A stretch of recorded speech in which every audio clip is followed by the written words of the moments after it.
TMC Production.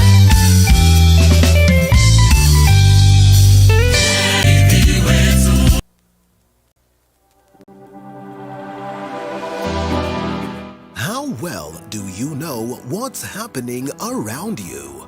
Morning Cafe with heated political debates. Baraza la siasa. Hiyo kitu azungumzie, angalie hali ya maisha ya watu. Informative health discussions. Business, farming. Tasty Wednesday, Fitness Thursday, and Feel Good Friday with amazing DJs, celebs, waimbaji, kuna comedians, alafu kuna wajinga, and music bands every Monday to Friday from 6 a.m. to 9 a.m.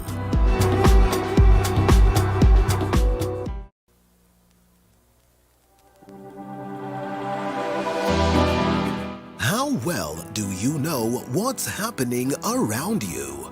Morning Cafe with heated political debates. Baraza la siasa. Hiyo kitu azungumzie, angalie hali ya maisha ya watu. Informative health.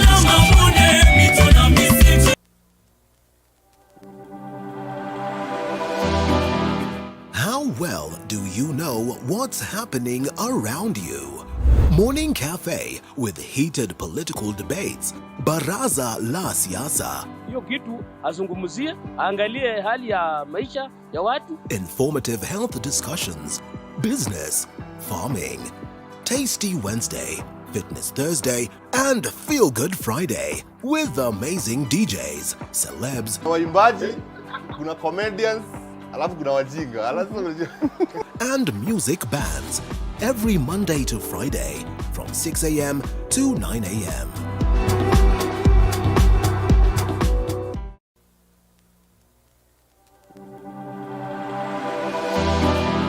How well do you know what's happening around you?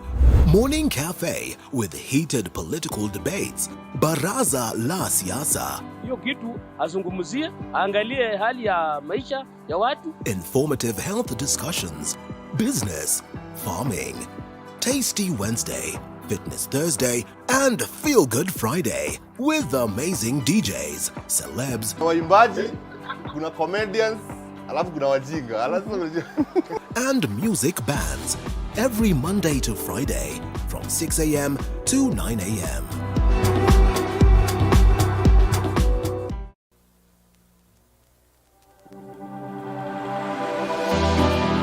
How well do you know what's happening around you? Morning Cafe with heated political debates. Baraza la siasa. Hiyo kitu azungumzie, angalie hali ya maisha ya watu. Informative health discussions. Business, farming. Tasty Wednesday, Fitness Thursday, and Feel Good Friday with amazing DJs, celebs, waimbaji, kuna comedians, alafu kuna wajinga, and music bands every Monday to Friday from 6 a.m. to 9 a.m.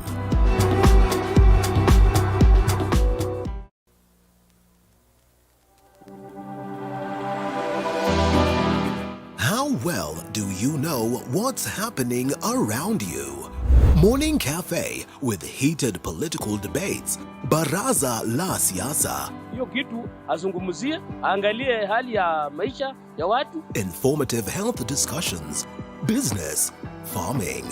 Tasty Wednesday, Fitness Thursday, and Feel Good Friday with amazing DJs, celebs, waimbaji, kuna comedians, alafu kuna wajinga, and music bands every Monday to Friday from 6 a.m. to 9 a.m.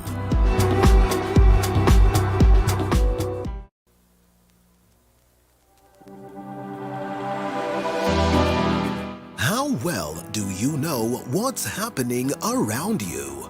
Morning Cafe with heated political debates. Baraza la siasa. Hiyo kitu azungumzie, angalie hali ya maisha ya watu. Informative health discussions. Business, farming. Tasty Wednesday, Fitness Thursday, and Feel Good Friday with amazing DJs, celebs, waimbaji, kuna comedians, alafu kuna wajinga, and music bands every Monday to Friday from 6 a.m. to 9 a.m.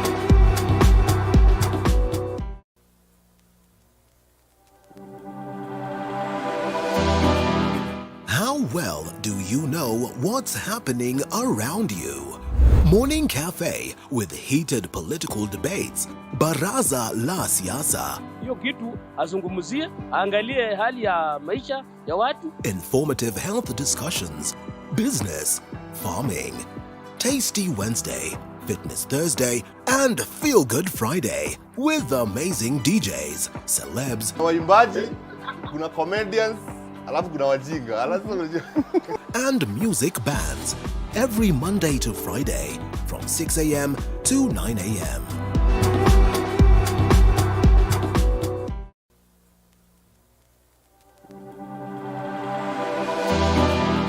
How well do you know what's happening around you? Morning Cafe with heated political debates. Baraza la Siasa. Hiyo kitu azungumzie, angalie hali ya maisha ya watu. Informative health discussions. Business, farming. Tasty Wednesday, Fitness Thursday, and Feel Good Friday with amazing DJs, celebs, Waimbaji, kuna comedians, alafu kuna wajinga. and music bands every Monday to Friday from 6 a.m. to 9 a.m.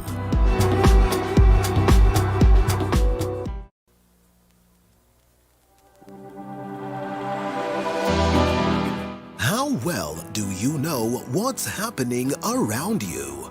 Morning Cafe with heated political debates. Baraza la Siasa. Hiyo kitu azungumzie, angalie hali ya maisha ya watu. Informative health discussions. Business, farming. Tasty Wednesday, Fitness Thursday, and Feel Good Friday with amazing DJs, celebs, Waimbaji, kuna comedians, alafu kuna wajinga. and music bands every Monday to Friday from 6 a.m. to 9 a.m.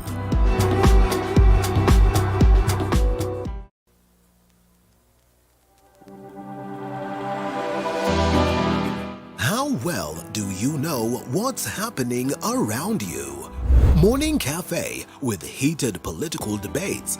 Baraza la Siasa. Hiyo kitu azungumzie, angalie hali ya maisha ya watu. Informative health discussions. Business, farming. Tasty Wednesday, Fitness Thursday, and Feel Good Friday with National amazing Stadium. DJ. Now, allow us to take the stories first before we get to that. There are fears that legal slaughter of donkeys could lead to a sharp decline in their population in the country, and it is estimated that between 2016 to 2018, more than 300,000 donkeys were slaughtered, which translates to about 15% of all donkeys in the country. And this has forced a group of women from Kibauni in Mwala, Machakos County together to reject the sale and slaughter of donkeys.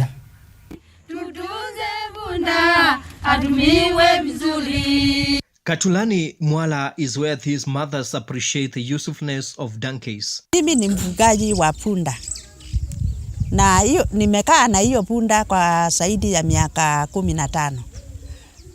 Na hiyo punda inanisaidia sana. Niko na funda mbili. Na hizo funda naitunza vizuri kabisa kwa sababu ndio iko na maisha yangu. But now, the existence of this animal is in danger due to legal slaughter after a court lifted up the ban on the slaughter of donkeys for both meat and hide. Kutoka kuzaliwa kwangu mimi naishi na funda. Na sasa ukiangalia maisha yangu, watoto wangu nimelea na funda. Sitaki mtu anguse funda. Sitaki mtu ati awe anatumia funda vibaya. Hiyo funda maisha yangu ndio natumianga. It is estimated that in Machakos County there are 23,348 donkeys, many of which at risk of diseases or being slaughtered. Kwa wale wanachinja funda ni kama wanatuua, kwa sababu funda ndio maisha yetu yote. Officials from the Inner Days Organization, a non-governmental organization, argue that it's time for the society and Kenyans in large to take care of donkey as a personal responsibility. For some time, the slaughterhouses were banned, but through the court, the High Court, the slaughterhouses were opened, but we know that there are conditions that were given. And one of the conditions that was given is about the doggy breeding. It's a challenge to improve the breeding, the population of the doggies, because they are naturally slow in giving birth.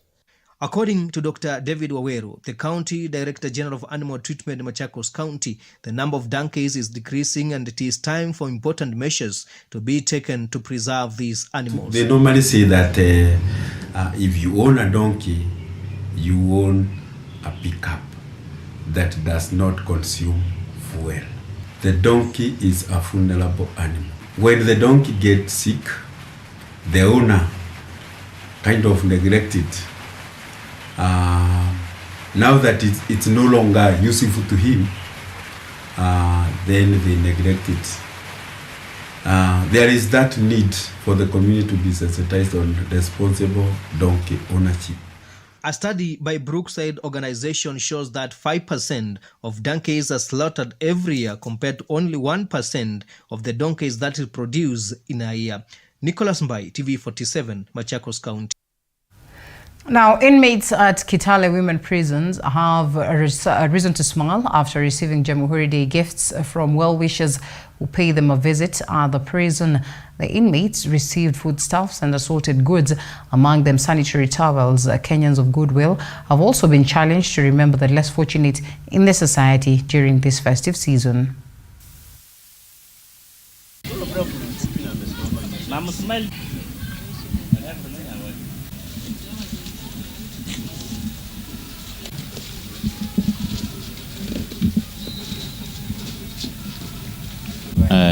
I'm Paul Wanyonyi. I'm the Director Masterclass Program.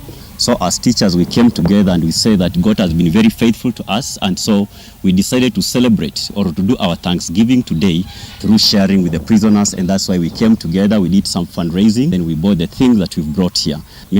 Our only message to others is that let us always come together and help those ones who are in need. Tumefika hapa kwa kukumbuka wafungwa. Watu wengi sana haswa katika jamii indagana pia wao wanakumbuka wafungwa. Our package today, we managed to bring food stuff, the ungangano, maziwa, fruits like banana, and for basic needs, we managed to bring the sanitary pads, toilet, tissue paper. We also managed to bring soap, and it's not complete. So we ask those people outside there who can manage to support them more, because there are so many. At least in your time, have a great time to visit those who are less privileged. And we visited the women because we know that the women are the pillar of our community. Now, food security, consumer rights and biodiversity groups held a demonstration in Nakuru town protesting the government's reversal of a ban on genetically modified foods, saying the public wasn't consulted on an issue key to the country's economy and safety. The activists have faulted the Kenya Kwanza administration for supporting the lifting of the ban on genetically modified organisms in the country. Cheche Josephine with that. Slow Food Kenya, a non-governmental organization, has promoted organic foods in the country, with some of its members saying food security is the quality and safety of food, adding that our cultural and indigenous foods have proven to be safer with less harmful chemical inputs. Hatutaki GMO kwa sababu tunajua madhara yake kwa afya ni makubwa kushinda manufaa. Hasa kwa mazingira yetu tunajua GMO itakuja kudhuru hata ile mbegu yetu ya kiasili ambayo tulikuwa tunakuza. Mimi ni mkulima wa organic. Kutokana na challenge zile ziko za mazingira, naona kama kulima kienyeji ndio ile inatusaidia. The lifting of the ban on GMO foods opened the market to foreign farmers using sophisticated technologies and highly subsidized farming that risked putting small-scale farmers in Kenya out of business. Na tunaona kuwa GMO zikizidi kukuja ama zikiendelea kuja, inamaanisha kuwa tutakuwa tukiwapa kipaumbele wale watu ambao wanajihusisha na businesses, biashara. Mwelekeo ni tukuze mbegu za kiasili, mbegu ambazo zina uwiano na hali ya anga yetu. sio kutuletea mbegu za nje ambazo hazijui hali ya anga yetu. They say GMOs will put at risk our indigenous seed and plant varieties, adding that the National Biosafety Authority that is meant to regulate GMOs lack the capacity to take on this expansion. Naomba serikali ikumbuke kuwa 78% ya vyakula ambavyo huwa vinazalishwa nchini vinazalishwa na small scale producers ambao ni mabalozi wetu. Elsewhere, a farmer in Mabera village, Migori County, is promoting traditional food and seeds and distances himself from the genetically modified organism. John Maigwa has planted bananas, millet, onions and tomatoes in his 15 acres piece of land and uses traditionally made fertilizers that never affect the quality of his produce in the farm. Mimi situmii mbolea. Unajua kuna wengine ambao wanatumia DAP au CN. Yangu ni manure ya ng'ombe. Ile ni ya ng'ombe. Ndio ninamwagilia now and then. He says that he uses compost manure that he makes from cow dung and also from goat droppings, which has enabled him to produce crops that are not harmful for human consumption. Kama sasa ukitaka kupanda saa hii, nitapanda bila hata kuweka chochote. Sababu ile mbegu ile manure bado itakuwa inachanganya na mchanga. Maigwa now joins a growing number of those urging the government to restart the ban on GMO foods and hold an inclusive participatory process with the public to protect indigenous seeds and extend support to farmers, as well as roll out public awareness campaigns across the country. Chichi Josephine, TV 47. Now, at least more than 1,500 healthcare workers from Mombasa County have promised to down their tools following a one-week strike notice demanding 2 months' salaries and 5 months' remittances. This as Linda Ugatuzi gives a 4 days ultimatum to the county governor to pay the workers, or else he files a petition proposing it to hand over its services to the national government. Mombasa County healthcare workers have maintained that they will go on strike starting Monday, citing that they have been patient for 2 months now, saying their salaries have been delayed for a long time by the county government. From midnight tonight, the strike is kicking on. We have loaded it well and it's going to happen. Na majadiliano yataendelea, mgomo ukiendelea. Jambo lile linaweza kusimamisha mgomo ni nini? Ni kulipo kwa mishahara yetu. The team, which had earlier issued a strike notice, has pointed an accusing finger at the budget controller for the consequences they are currently facing. Na hatujapata ripoti kuwa kuna siku wamepanga budget na mgao wanaopata kutoka serikali kuu au kuweza kutimiza yale mahitaji ya jimbo la Mombasa. Kwa hivyo zile pesa zinazokwenda hatujui zilienda wapi, kwa sababu hatujaona chochote kibadilika. Na hapa tuko baharini na tunaona bahari haijakauka. Kwa hivyo bado pesa Mombasa ziko. As a result, Professor Fred Ogola, under the Operation Linda Ugatuzi, has proposed to file a petition against the county government seeking a transfer of its city functions to the national government, as recently was the case with Nairobi City County Government and Nairobi Metropolitan Services, NMS. The Constitution gives Kenyans right. If you cannot run a county, the county can be absorbed by the national government. It happened in Nairobi County. We can bring for you NMS here to run if you cannot run. I'm giving you just 4 days notice. They have argued that practitioners' welfare is fundamental to an active economy capable to drive significant economic and social benefits to Mombasa residents. A salary is a right. A service was delivered, a product was given, it should be paid for. Productivity at work right now is very low.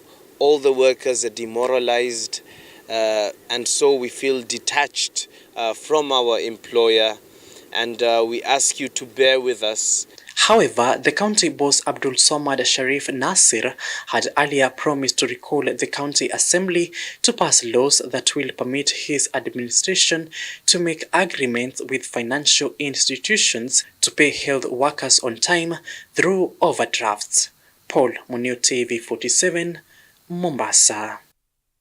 All right, and it's all eyes on this direction of the Nyayo National Stadium, where we are expecting to have celebrations of the Jamhuri Day, the very first time that President William Ruto then is handling this as president, and so much is expected to play out, including the fact that I hear there are going to be some people who are going to get scholarships, and we get to see just how different the celebrations would be, you know, or a new one, of course, a new reign. One would want to say that President William Ruto was there last year, but then definitely we all agree that not as a president. And so as we have this very important conversations, reminding you of what then Jamhuri Day is all about, reminding you of how then we feel as, you know, we celebrate that aspect of freedom as a people of Kenya.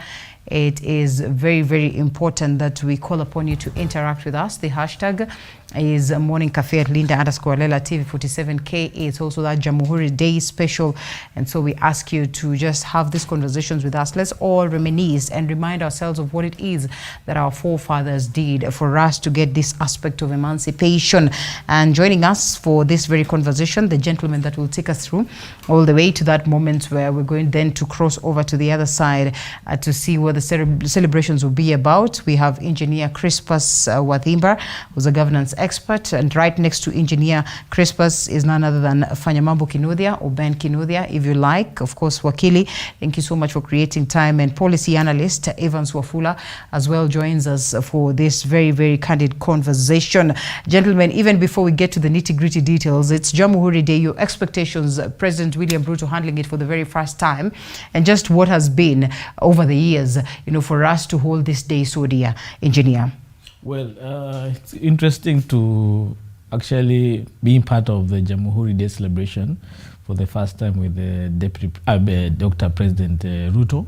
And the beauty of it is that he has deemed this occasion to be a Jamhuri Tech celebration, where we'll be focusing as a nation in terms of how we can take advantage of technology to propel us into the potential we have not yet explored of the digital economy. So I believe it's going to be a very interesting kind of celebration where the nation will be inspired towards a certain aspiration, which is the issue of technology. And I believe Kenyans will probably see a difference in terms of the kind of aspects we need to focus on whenever we come to national celebration, other than just politics, which has become the most predominant affair whenever we have this kind of national celebrations. Yes, perhaps the very first time that we're having it a little bit themed, you know, in clarity, or so to speak, that it's about tech, it's about innovation, it's about us getting that economic emancipation. What do you expect? Or you think it's just kawaida shenanigans? A very good morning to you. I think when you want to know what Jamhuri Day celebration is about, you've listened to what Deputy President Rigathi Gachagua has to say. Okay. And he has the script of everything else, because he doesn't say anything that is not instructed to him. So until and unless we've heard from Deputy President, the Honorable Rigathi Gachagua, let us not call it a tech Jamhuri Day. Let us wait for what our Deputy President will say. The rest are written speeches, then we can move forward. Is it? Is that really the direction we take? You know, Ben has been anti-Kenya Kwanza for the longest time, I know. No, I've just said. Okay, well, which is okay, which really is in order, and we're looking forward to hear what the gentleman will have to say. Because generally, you know, you can call it whatever it is that you want to call it, but what comes out after, what the president declares after, what the deputy declares after is what really we run with. And so what are your expectations? I think quite unfortunate that emerging from a very close election, we are a divided country. We are crumbling with unemployment. There's drought. There's quite a lot of uncertainty in terms of the economy. I think the president would have taken this opportunity to try and at least unite the country. I heard yesterday or the day before yesterday, leaders allied to UDA, even from a podium in the church, talking things like they can't give olive branch to the opposition. I think we need to take up the advantage of this Jamhuri Day and try to create a country that belongs to all of us. I think that's one of the greatest challenges that the president has. Issues about technology, I think these will come and fall in place at the right time. But right now, the president really needs to unite this country and take advantage that this Jamhuri Day, looking at the significance, even what our forefather fought for.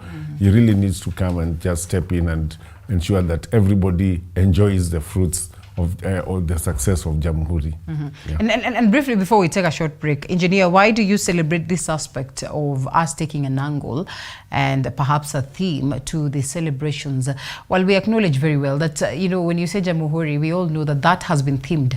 That is automatic. And there's been that general feel that slowly by slowly we are losing the richness of our history, in the sense that now if we're going to look at a different angle as to this Jamhuri and perhaps say that during this Jamhuri this is what we want to achieve, then are we not getting our children who are coming up, cropping up, a little bit confused? Because then there has to be that mood and feel of projecting what Jamhuri is really about. Well, we are celebrating 60 years close since we got independence. I think we are probably in the third generation of Kenyans. Yes. Most of them who don't really connect very well with the independence era. And some of the issues that they have to deal with may not be the kind of issues that we dealt with in the 60s or the 70s or 80s. They are dealing with the different kind of emerging issues and where they need to be provided with economic opportunities. Those economic opportunities maybe were failed to be realized because the foundation was not set well by the founding fathers. And therefore for him he said 70% of this country is young. What do they need? As much as I want to give them the inspiration that we are an independent nation, how independent are we if we cannot be able to provide for ourselves? And it is these people that will provide for the next generation. How else can I make them be able to know that it is their responsibility to provide for themselves? And the only way I can do that is giving them a direction. And therefore, he's taken this very important national occasion to inspire the nation that technology is the way to go. And it is a vision that is carried by him and the many young people that are participating in this tech week or tech celebration summit that will culminate with today's speeches that he's going to make. And therefore, for us to just believe that every Jamhuri Day or every Mashujaa Day is about politics is something he wants to do away with. Our country will always be divided. There will not be everybody supporting the government of the day. So that business of always wanting to extend a novel leave is not the most important aspect. The most important, how else can you unite Kenyans? By being able to provide enough for everybody, both those who support you and those who don't support you. Today, hunger unites all of us. We don't have enough food. A lack of jobs is one of the most uniting factors, because whether you are in Azimio or Kenya Kwanza, you don't have a way of making a living. And therefore, if I am able to provide the solution, that would be the best way to unite this country. All right, we take a quick short break and then we come back to the two gentlemen and just get their view on whether they feel that in as much as there's a difference and a gap in terms of generations and all that. And I'll even tell you, Engineer, even during my times, really there was still that gap in terms of generation, but I can tell you the little knowledge that I got about Jamhuri sticks forever. It gives you a sense of identity. Are we losing that? So let's take a short break and then we come back to that.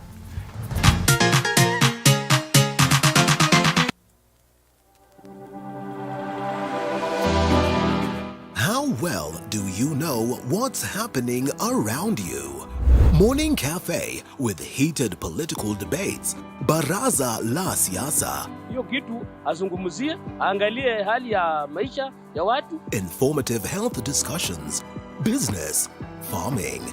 Tasty Wednesday, Fitness Thursday, and Feel Good Friday with amazing DJs, celebs, waimbaji, kuna comedians, alafu kuna wajinga. and music bands every Monday to Friday from 6 a.m. to 9 a.m.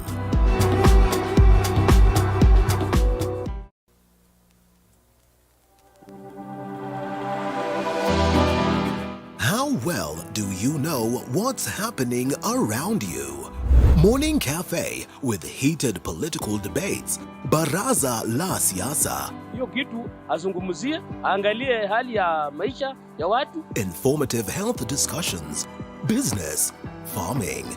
Tasty Wednesday, Fitness Thursday, and Feel Good Friday with amazing DJs, celebs, waimbaji, kuna comedians, alafu kuna wajinga.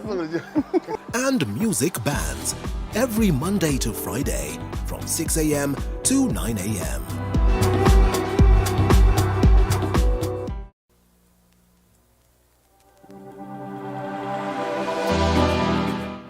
well do you know what's happening around you? Morning Cafe with heated political debates. Baraza la Siasa. Hiyo kitu azungumzie, angalie hali ya maisha ya watu. Informative health discussions. Business, farming. Tasty Wednesday, Fitness Thursday, and Feel Good Friday with amazing DJs, celebs, waimbaji, kuna comedians, alafu kuna wajinga. and music bands every Monday to Friday from 6 a.m. to 9 a.m.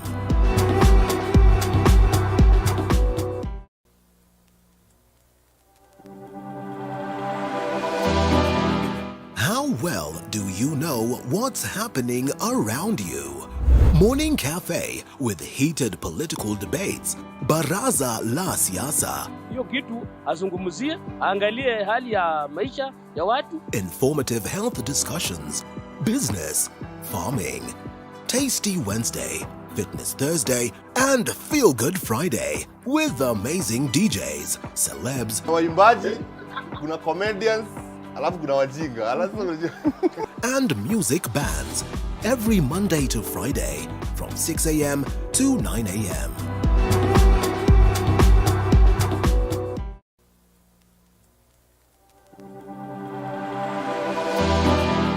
How well do you know what's happening around you?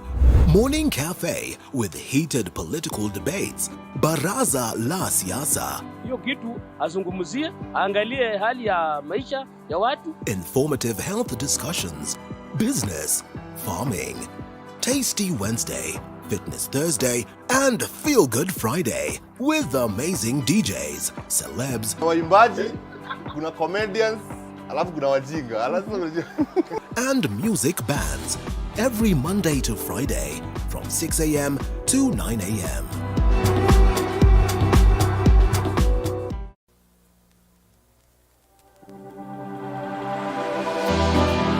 How well do you know what's happening around you? Morning Cafe with heated political debates. Baraza la Siasa. Hiyo kitu azungumzie, angalie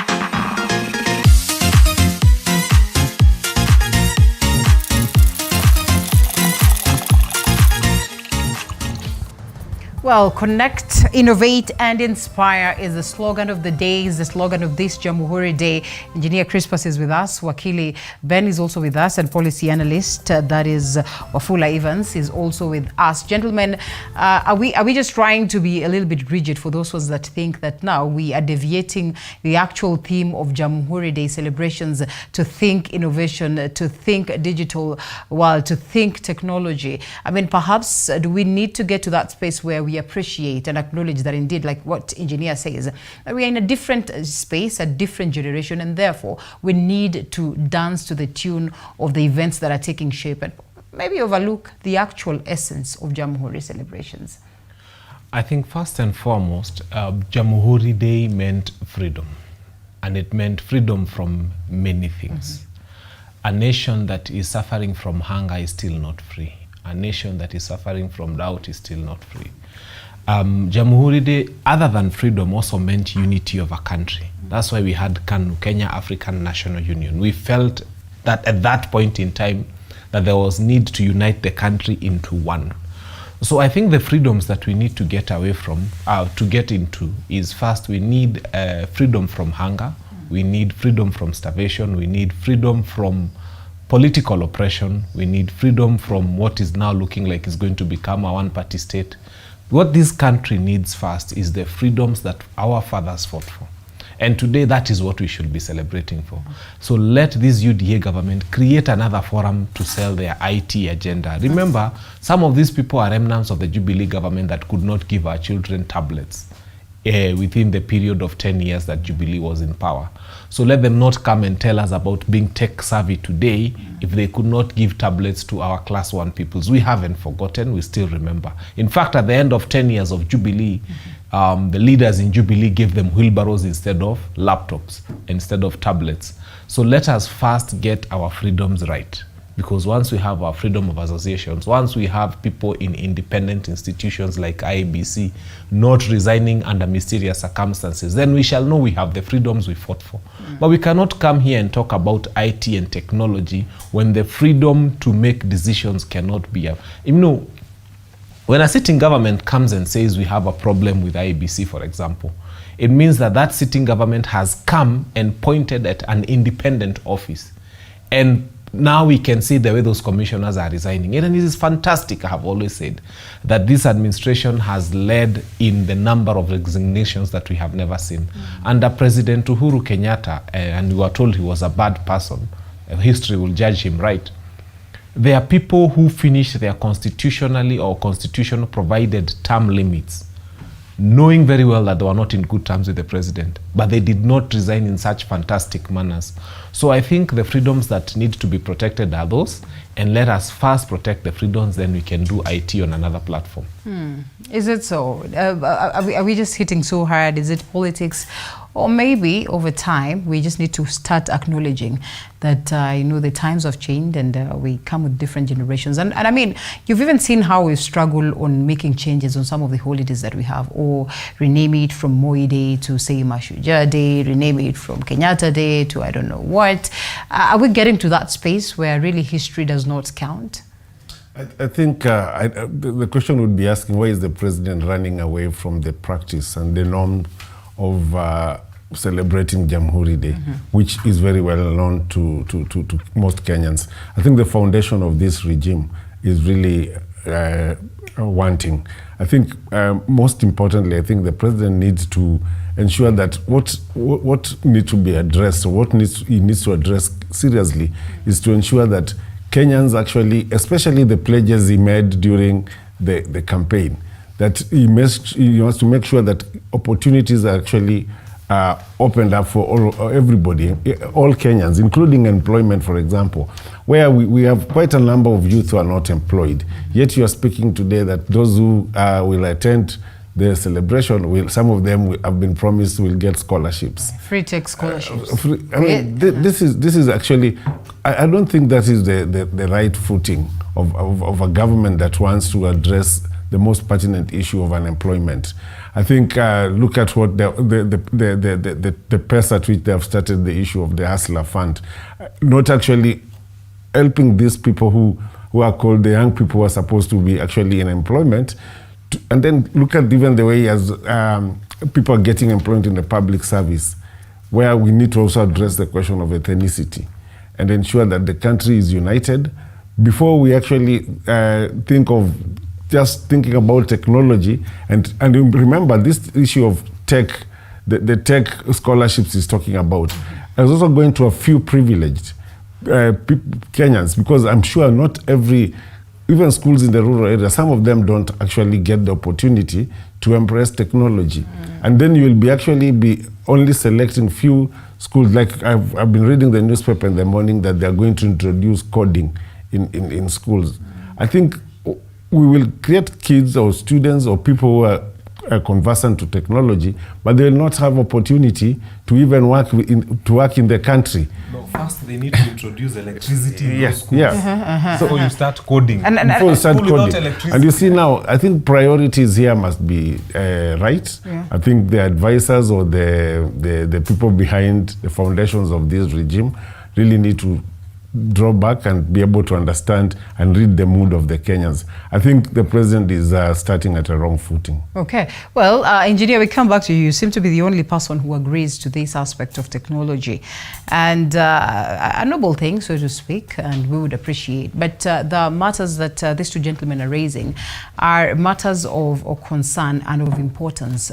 We just take a random look at what happened during the COVID-19 session, and that the government then, tried numerous ways of us getting ourselves to, just learn through technological aspects that were available.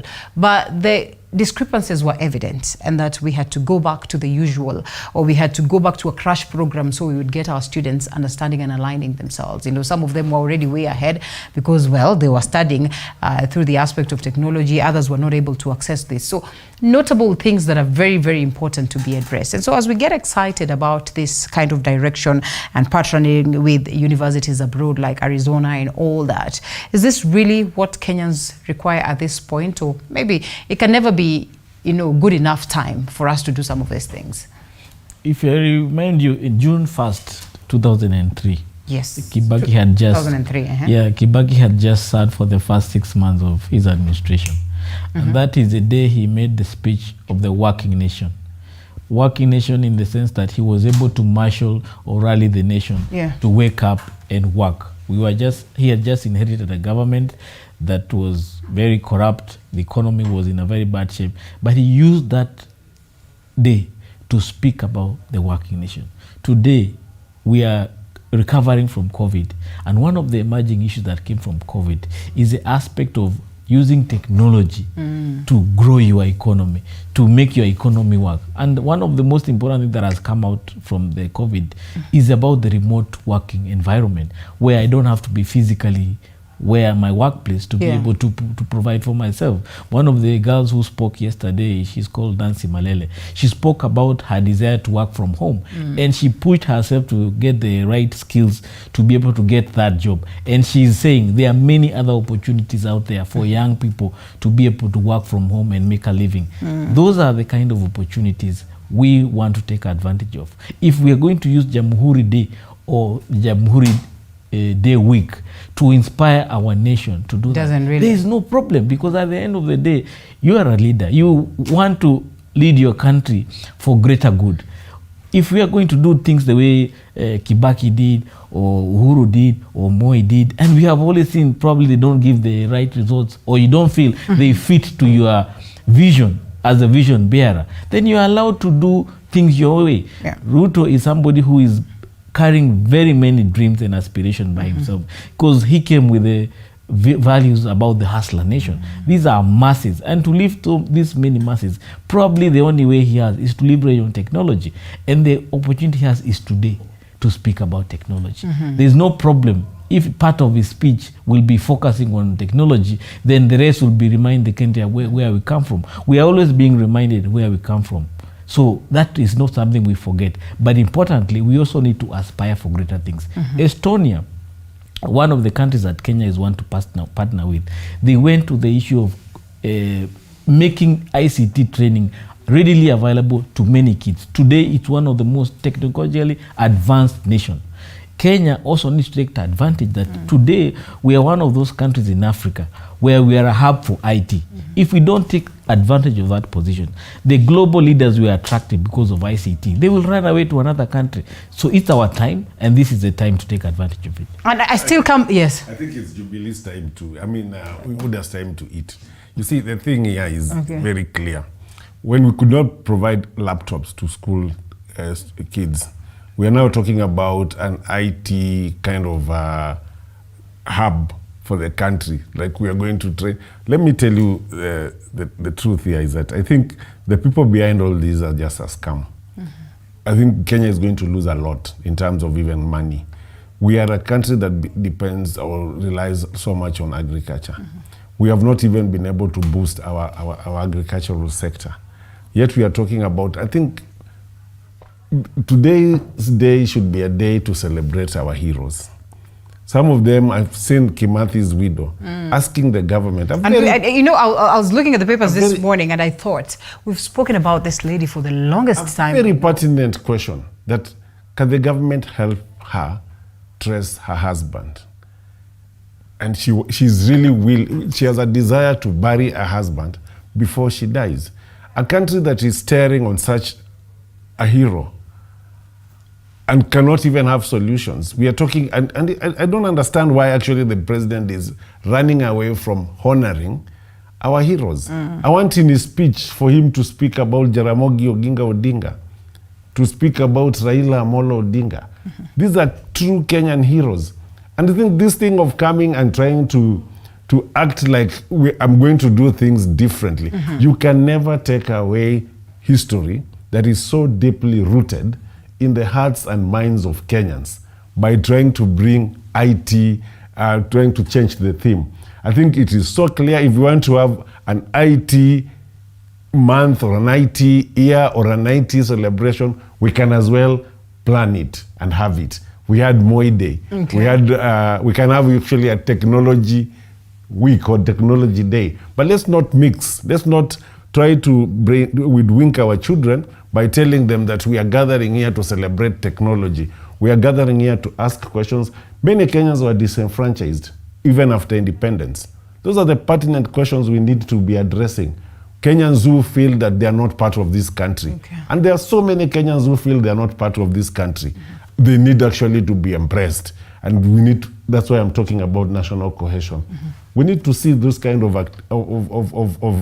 self recognition, that the president comes and even calls people from the opposition to shake hands. It's not handshake for political expedience, but you know, there's unity of purpose in this country, especially among the political leaders, when Kenyans suffer like an attack or maybe there's a disaster like fire, you find the leaders coming together, uniting in a unity of purpose. We want to see this unity of purpose as we celebrate our Jamhuri Day. Okay, and Ben Kiduthia, pretty much of, a space where you are at is like pretty much of a young age, one would want to say.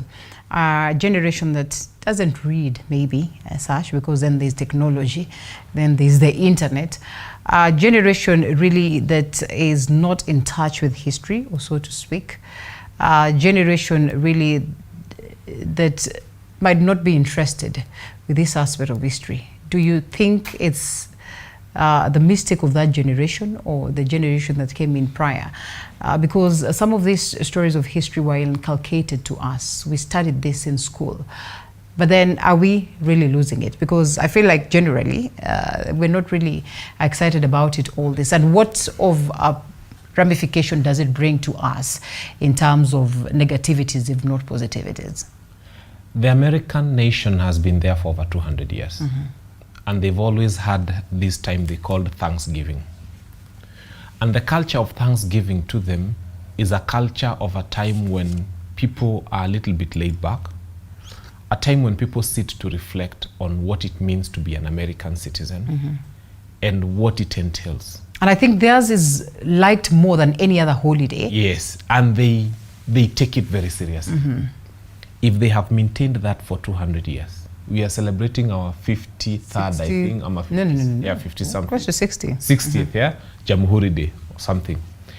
And as we celebrate that, there are nations that have done 140 years more than ourselves. And they haven't lost it. So as a nation, we need to ask ourselves, at what point did we lose it? We lost it when we started dressing our women in yellow and green. And look at it. Oh no! It splits the nation. You remember the times of KANU when people used to be told to wear KANU colors to the national celebration. This is not a party affair, and UDA needs to realize that when you start dressing our women like this, like it's a UDA choir in a national event, it is horrible. This is not a UDA event. This is a national celebration. The colors we should be seeing here are red, green, black, and white, the national flag. President Uhuru Kenyatta has been president for the last 10 years. And never did we see at one point in time at the national celebrations, people coming donned in Jubilee colors. It is wrong. What we need to do now is to start donning the stadium in national colors. It is to start realizing that there are 8 million people who did not vote, that there's another close to 7 million people who voted differently. And they want to feel part of this. And I can tell you, there are people, when they start seeing on their TV such colors, they feel this is another UDA campaign rally that is going on. And this is wrong. So the nation needs to, the people who are doing this, you can imagine all this level of tailoring. This should have been the national colors. This should have been the national colors. This should have been a time to make Kenyans feel that this is a holiday for everybody else. Now, is this IT? Is the theme of IT UDA colors? And I think this is where people are losing it. That what people say on one side is different from what they actually practice. But look at this and look at the presidential standard, you know, and that is also a culture that we've held. The presidential standard is very different. It's very different. I know. Are you not overthinking about this whole matter? No. Can you imagine? Can you imagine in the US when they are celebrating the Independence Day in the US, and then what we have is either the colors of the Democrats or the Republicans? It doesn't happen anywhere in the world. In fact, it's the first time I'm seeing this kind of absurdity. Things used to happen during KANU time. Yes. When we had one party system. That you could see. This is not good for a national celebration. And that's why I'm telling you, they can say IT, they can say anything, but please listen to the deputy president. What he says is what carries the day. But just what is in a color, even as we mark, like, say, 59 years of self-rule, and we are, you know, democracy, or so to speak, and we are free. Just what is in a color? Well, first I want to just address two issues that have come out from the discussion. Number one, ICT or IT deliverables that were failed by Jubilee. Remember, when they promised the laptops, one of the emerging issues that came out is that most of the schools in Kenya did not have electricity connectivity. That is something that they took serious and they addressed. Today, most of the schools in Kenya have electricity connectivity. Whether it's on the grid or small grid, they do have that. And therefore, to now say now we are leveraging on the fact that every school has power to deliver technology is something that is doable. Number two, the other issue that came about is the issue of unity. Yesterday when the president was doing the presentation at KICC, some of the young people that came out that have used technology to develop an economy or economic ecosystem, one of them said, she's called Mutembei TV, said, you know, during the previous election, for me I was on the other side, but I made a living out of that. There was another young man called, who has Ajabu TV, said, for me, my content was purely Hustler Nation information. Those were two young people from different political divides coming together on a tech summit that was able to unite the country. And therefore, trying to fight this whole issue about technology is as if we are forgetting about the history of the country, is not the issue. We are dealing with a young population. Our median age is 19 years. People who were born less than 20 years ago. And therefore, we need to identify with the issues that these young people have and what they are aspiring for. Yes, we cannot forget about history. They will find history. They'll be able to provide even content about that history. And that's the way they consume it. Probably they don't consume history through national events. They consume history by making mimics and TikToks about it, and they're able to understand it. I have a young boy, if I try to tell him about Mau Mau stories, he doesn't understand. Unless I go to TikTok and find those stories about Mau Mau in TikTok, then he will have the time to listen and understand. And therefore, we need to appreciate that we are dealing with a generation that is totally different. And the things they look at for are totally different. About the yellow colors we are seeing here, probably your reporter should tell us what these colors represent. Let us not jump into conclusion. Yes, exactly. And yes, we have Moige William. They got to tell us. Yes. We have Moige William, and we also have our very own Apollo Kamau. And this could just be a group as well that decides to do yellow, and there are a couple of others that will come on board. And really, yes, let's not jump into conclusions. But I agree. It is 58. The music band that was in bombers in Tanzania. Yes. They were wearing blue. Yes, and you can't curtail what it is that they decide to wear. Because I wear yellow now, I'm crucified. And we actually need to get our very own reporters down on ground. This. Let's get it clear so that we don't get people lost. Obviously, they might not be coming from Tanzania, where the president could has also decided to cancel. And they had their celebrations just the other day. And he decided not to have such a huge kind of... No. Let's not make fun about it. Can we agree that our reporters on ground should enlighten us before we on who these people are? They are quite a huge number. It can't be Tanzania coming in such large numbers, though. Engineer, let's all agree on that very much, because there are very many. You can't tell me the entire Tanzania has just decided to come, but all the same, it's fine. On this 58th Jamhuri celebrations, we will be expecting to get Apollo Kamau as well as William, so that they can tell us what exactly exactly is playing or is taking center stage there. But just to come back to the moment, it comes at a time when we are talking about, again, reviving the conversation of an opposition office, this time around, a strengthened one, a funded one, for that very matter, I mean, a very important matter. Is that a way of trying to tone the Right Honorable Raila Odinga, who now says, you know, we had all this incorporated in the conversation of the BBI, you did not want to listen to us, you spoke about the president, you know, pushing for an initiative which then, of course, is not allowed constitutionally. It should have been brought aboard by Wanjiku. And so he says, can we stop being hypocritical? Dead on arrival? Let me tell you. Oh, you wanted to come first, fine, eh? Okay. But one of the things is that it's really absurd to see the president now kind of embracing BBI and trying to bring it through. Of course, he's saying that Parliament should harness and fasten the process. But look at what he wants the entire bill to address. It's exactly what BBI was meant to do. But then that asks the question of sincerity, political sincerity, and hypocrisy that they used as a platform to get to power. Remember anti-BBI campaigns that were spearheaded by the deputy president. Some of the agendas that they walked around selling. And you know, this is about creating, now this is purely about creating positions. I see they don't know what Mudavadi is doing in that office. They even don't know exactly how to address him. And they are really in a catch-22 where they need to ensure that they define his role, they define his political responsibility. And the people of Western Kenya are already calling Mudavadi Prime Minister. I saw the other time when they were he was in Western, people addressed Mudavadi as Prime Minister. And I think the president needs to be very sincere that now it is his time to face Kenyans and agree that the people must be involved in the entire process. And it is true that those lieutenants that are behind President William Ruto, like Kimani Ichung'wah, for example, he was trying to poke holes on all the entire thing about the office of the leader of opposition. Yesterday, I heard him talking about that it is not about giving sweets to anybody or creating some soft landing for anybody. It's not about individual. But then if this is going to be a constitutional office, then the people must actually be involved. And that is where I think the president is not very sincere when it comes to creating these offices, especially now when he is the very person who opposed it when BBI was on the floor. All right. One of the key reasons why then there was that path of the BBI was this very conversation. The winner takes it all.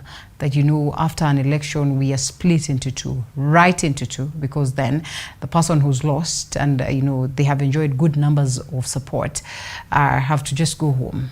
And in the Constitution speaks of a majority-minority that clearly has not achieved that aspect of bringing to the fore the space of, you know, the opposition in terms of making sure that they keep the government check.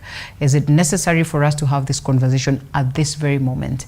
And I ask again, will it be dead on arrival if, of course, presided over by the president himself, who has now called upon the parliament to have this conversation and remind us of what, you know, was the downfall of the BBI from the onset? The more things change, the more they remain the same. Whether they like it or not, this is an attempt to change the constitution, which they said they do not want to change.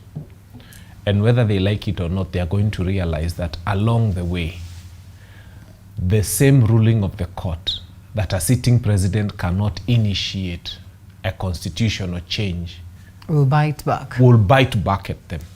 And that's why I say, when you dig a grave, to just dig a shallow one. Don't dig it so deep, because you might find yourself in that grave. Now there is judicial precedence about what needs to be done and what cannot be done when you're trying to review the Constitution of Kenya. And especially amendments when At that point in time, people were celebrating when they said that the president can take personal responsibility for mistakes that happened during his reign in office. And you know, around the world, especially Commonwealth countries, and I can say that as a lawyer, most presidents and heads of state have that state immunity, protection from criminal proceedings in the course of their office. Look at what BBI did. It opened that up and said that a sitting president can actually be sued and so on and so forth. And those who were fighting then because they thought it related to President Uhuru Kenyatta are in power today. And they will realize that not only will they face charges for trying to bring BBI through what the court has already decided is not a good method, they will also now face personal proceedings against themselves. And that is why we need to be careful. And I have told them, the 2010 Constitution took blood, sweat, and tears of Kenyans. And any attempt to try and joke around that Constitution, because I can tell you, as they are sneaking BBI, the biggest and the main agenda, and you will see there will be clauses on how to control IBC. You will see that there will be clauses on how to extend the term of the president. And they started by, in fact, before even the dust settled, they were even talking about extending the term of the president to 75. It is the Fafi member of parliament that, and I mean, we had a majority of this saying that they do not. He was testing the waters, but I can tell you, we need to be extremely careful, and we need to realize that the Right Honorable Raila Amolo Odinga and President Uhuru Kenyatta had seen far. They had seen that a time will come in this country when the leader of official opposition needs to be provided for in the Constitution. They had seen the need to have the seat that is now occupied by Musalia Mudavadi provided for in the Constitution. They had seen all these things. But because of this bile and hate and anger and the tug of dynasty and trying to split this nation into two categories of the haves and the have-nots, that brought a problem. And we all expected that maybe the Right Honorable Raila Odinga would appreciate this. Some actually thought the reasons why he decided to shelve the other rally or the parallel rally that was supposed to be done, or the parallel celebrations that were supposed to be conducted today, is because now it felt like now the president is talking his language. But instead, he releases this statement and he counters that, and he says it is hypocritical of the president to imagine this, who's then come in defense of why he has decided to advocate for this conversation of us having an opposition office that is strong enough, that is funded and all that. Just what exactly does the Right Honorable Raila Odinga want, and does it have to be about him? Probably we need to look at history. 1997, Moi won when Raila attempted to join government. He came in, then left as Tinga. 2002, they formed government with Kibaki. It did not last, they fell out. 2007, the government of national unity, the Grand Coalition government. It's only probably 2013, 2017 that Raila was out of power. And probably over the last 25 years, Raila has always found his space in government. Is that another attempt this time around? Probably in a different kind of approach. Maybe yes, maybe not. But I also want to encourage Kenyans. It's good to have these conversations about official opposition office and all that. What I would just be very cautious is that can we make sure that it follows the law, so that we don't bring illegalities that will haunt us how BBI did.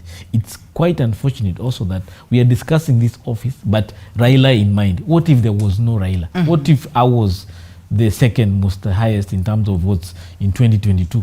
Would that office be good for me or would be good for somebody else? And therefore, we need to have this mind about Raila and Ruto and personalities when we discuss issues of national importance. The office of the opposition is very important. In other jurisdictions, it has worked. It helps to check government. If it was a miss on us when we made this constitution of 2010, it's something we need to look at. But we need to follow the right process. This constitution is what, 12 years since it, since it was put in place. So if it has misses somewhere, it's good to look at them. But then the issue of following the right process is very important. So I also want to agree with the gentleman here. Let us not use illegalities to make constitutional changes because they'll haunt us. We don't want to start creating office of the opposition, then becomes prime minister, then becomes a president of without limits. It started that way in Rwanda, in Uganda, they are there. So even Kenya, there is nothing that can stop us from going there. So let us be very, very careful in terms of how we approach some of these changes. All right, and the president says that a strong parliament and opposition will ensure government's accountability. And of course, we have seen some of the staunch supporters of the Jubilee government then also shifting to this other side. And, you know, we just get to ask ourselves, does it require for an opposition to be there so that government can perform as expected?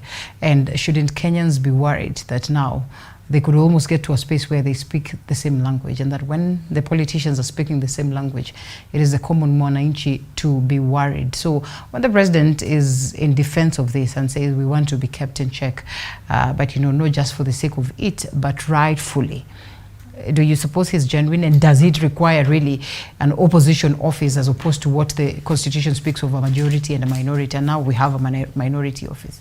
I think in a democracy that is still in transition, we need a very robust opposition. Yeah. But then there's been a lot of interference. I think the president is also speaking double speaker. You know, he's been the one who has been interfering in the opposition. Look, immediately after the election, he started drawing many people from UD, from Azimio, and trying to persuade them. And I don't know whether even they were buying them or anything, but trying to push them into the ruling side. Look at the circus that we witnessed in Parliament during the selection of the committee, the leader of majority. Even a simple question like which is the majority party in Parliament was something that had actually to be interfered with. So I think the president, if he's talking about an opposition that is so severe, serious, and ready to hold the government accountable, he should actually let the opposition do its work.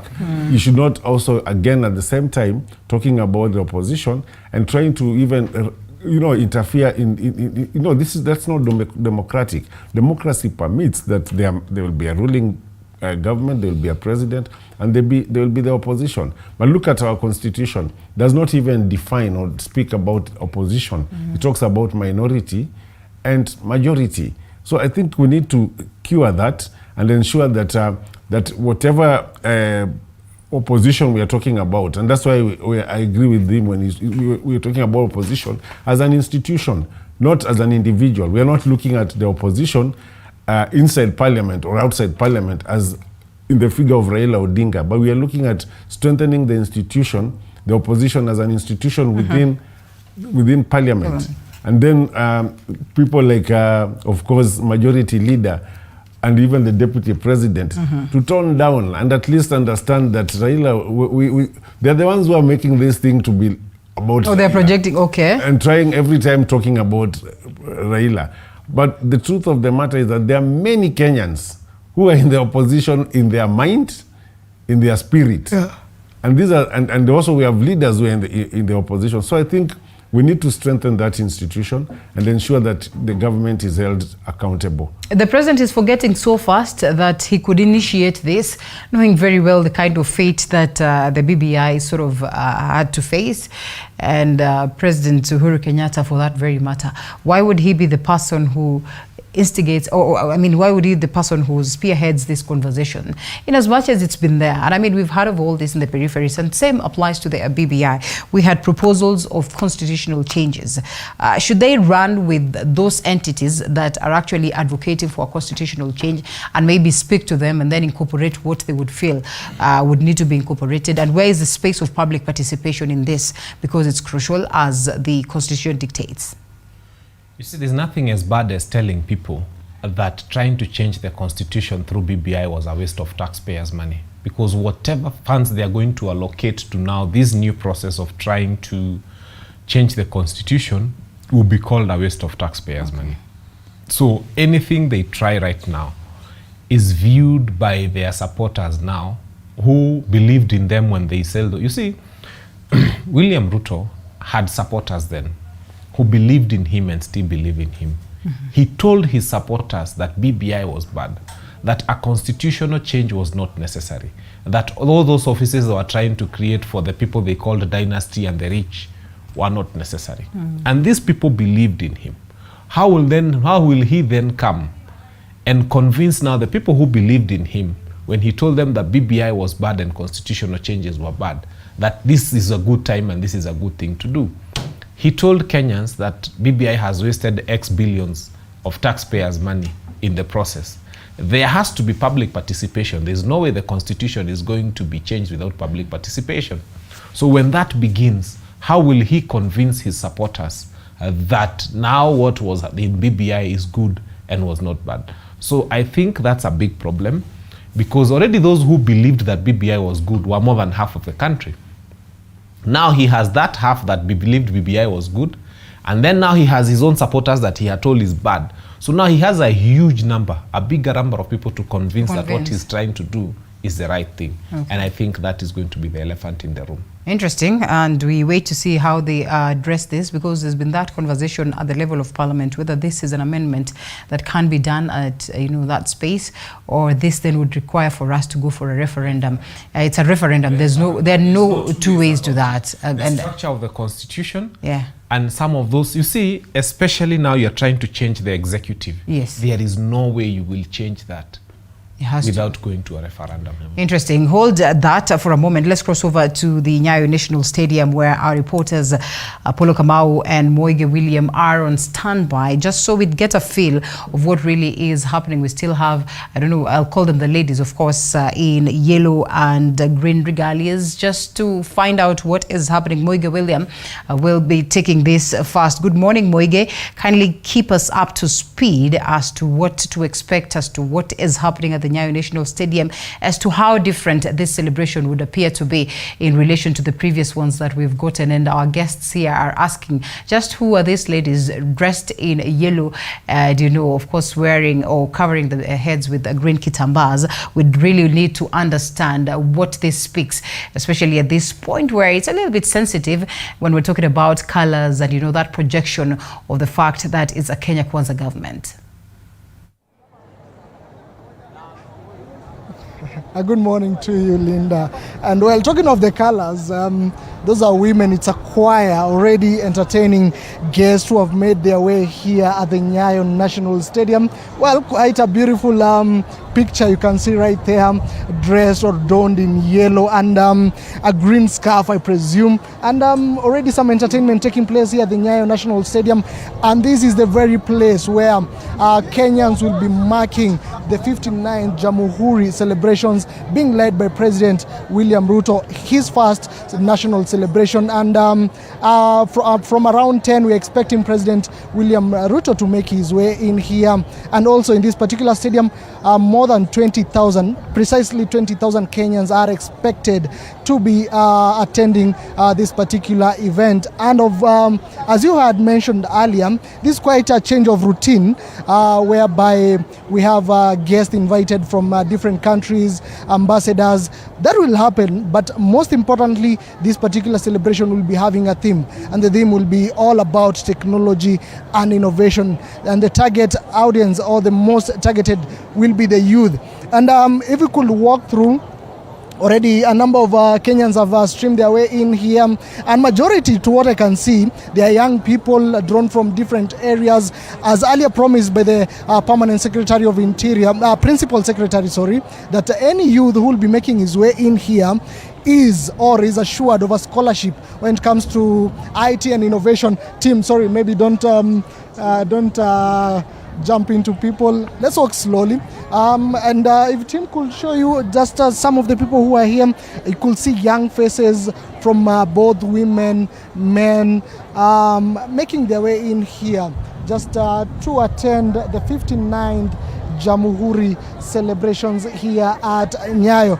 But of most importance, as I had mentioned to you earlier, Linda, is that this will be an IT thing.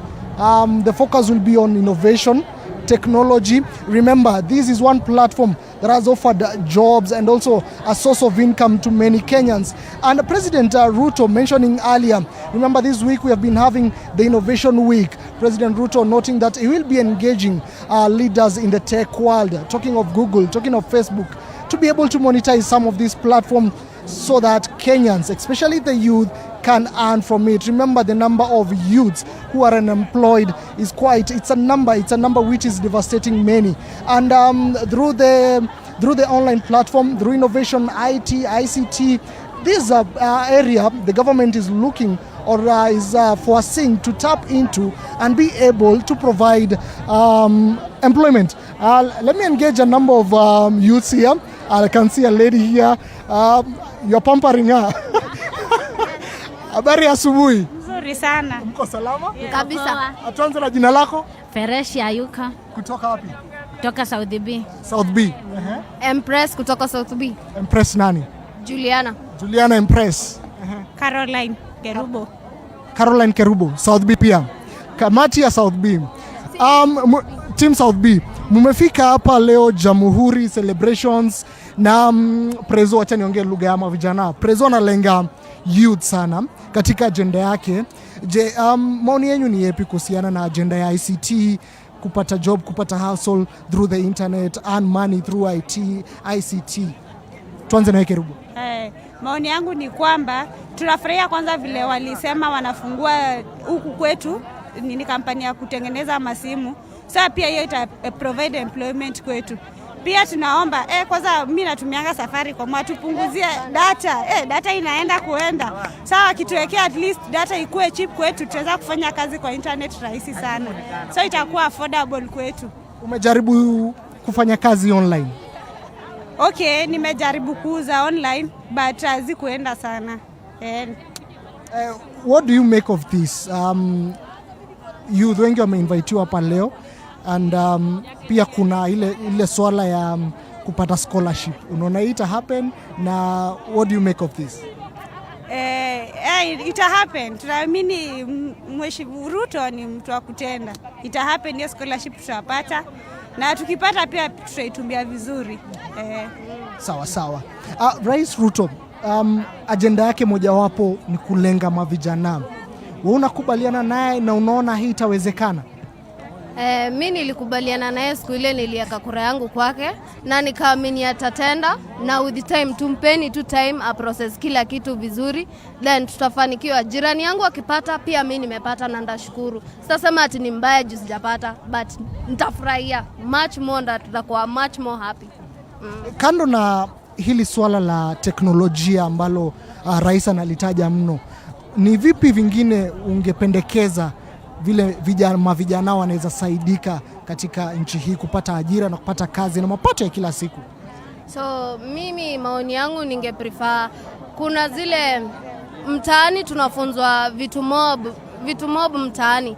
So akileta hizo organizations karibu, tupate watu wengi wanatolewa mtaani, tunafunzwa vitu, then tunaenda tunazishowcase kitu kingine. Hiyo pia itatupe time na itatupe chance tupate kazi.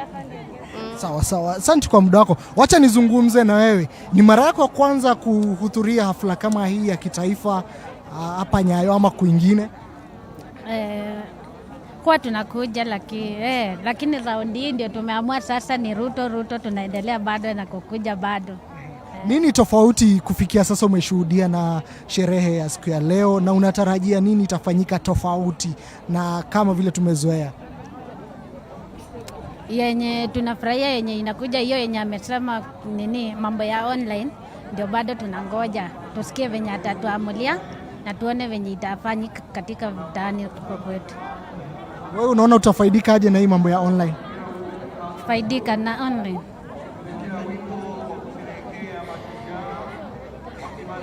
Sawa. Asanteni. Haya, happy Jamhuri. Pia hii ni Team South B. Jambo. Jina? Joyce. Sorry? Joyce. Nieleze unajihisi vipi siku ya leo na unatarajia nini kutoka kwa sherehe za leo? Umemchuna mwenzako. Umeshindwa kuzungumza. Haya, salimia watazamaji pale nyumbani. Babangu, sister zangu na brother yangu wote. Muendelee kutazama TV47. Asante. Wewe ambaye ulikuwa unachunwa, una kipi cha kusema? Sina maoni. Una maoni? Hauna la kusema? Asante. Well, there you have it. A number of youths, as you can see, who have attended these celebrations here at Jamhuri, and we'll be engaging more of them, get to hear from them what are their views, what do they have to say. Quite different. I mean, this particular celebration has its own theme. It's all about innovation, ICT. And the whole of this week, we have been having Innovation Week. They are the Kenya International Conference Center, KICC, different people, different youths showcasing what they can do through ICT, IT, online platforms. And President noting or reiterating that these are platforms where many Kenyans, especially the youth, can earn a living, can eke a living from these platforms. And we'll be keen to listen to what he has to say today. That is in his main speech, what he has to tell Kenyans, especially the youth who are eagerly waiting for his speech here at the Nyayo National Stadium. Quite a number, as you can see, have made their way here. And also earlier the PS had promised that any youth that will be making his way here at Nyayo National Stadium will be getting a scholarship, Matters IT, and we are waiting to see what will the president say in concern to that. But apart from that, one of the interesting things that I'll be waiting to see is the trooping of colors by the Kenya Army. That involves the Kenya Defence Force, that involves the Kenya Army, the Kenya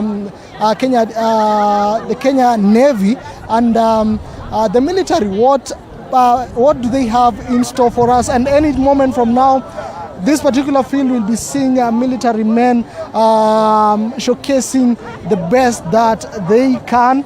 And Linda, one of interesting things is we are still waiting for the performance of that choir.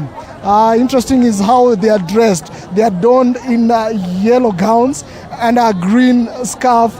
I'm sure it will be an interesting music to hear from them, and the other entertainments that will be getting on here at the Nyayo National Stadium. But we are keeping tabs on the events as they take place, and we'll be keeping you posted as things occur here from the Nyayo National Stadium. Back to you, Linda.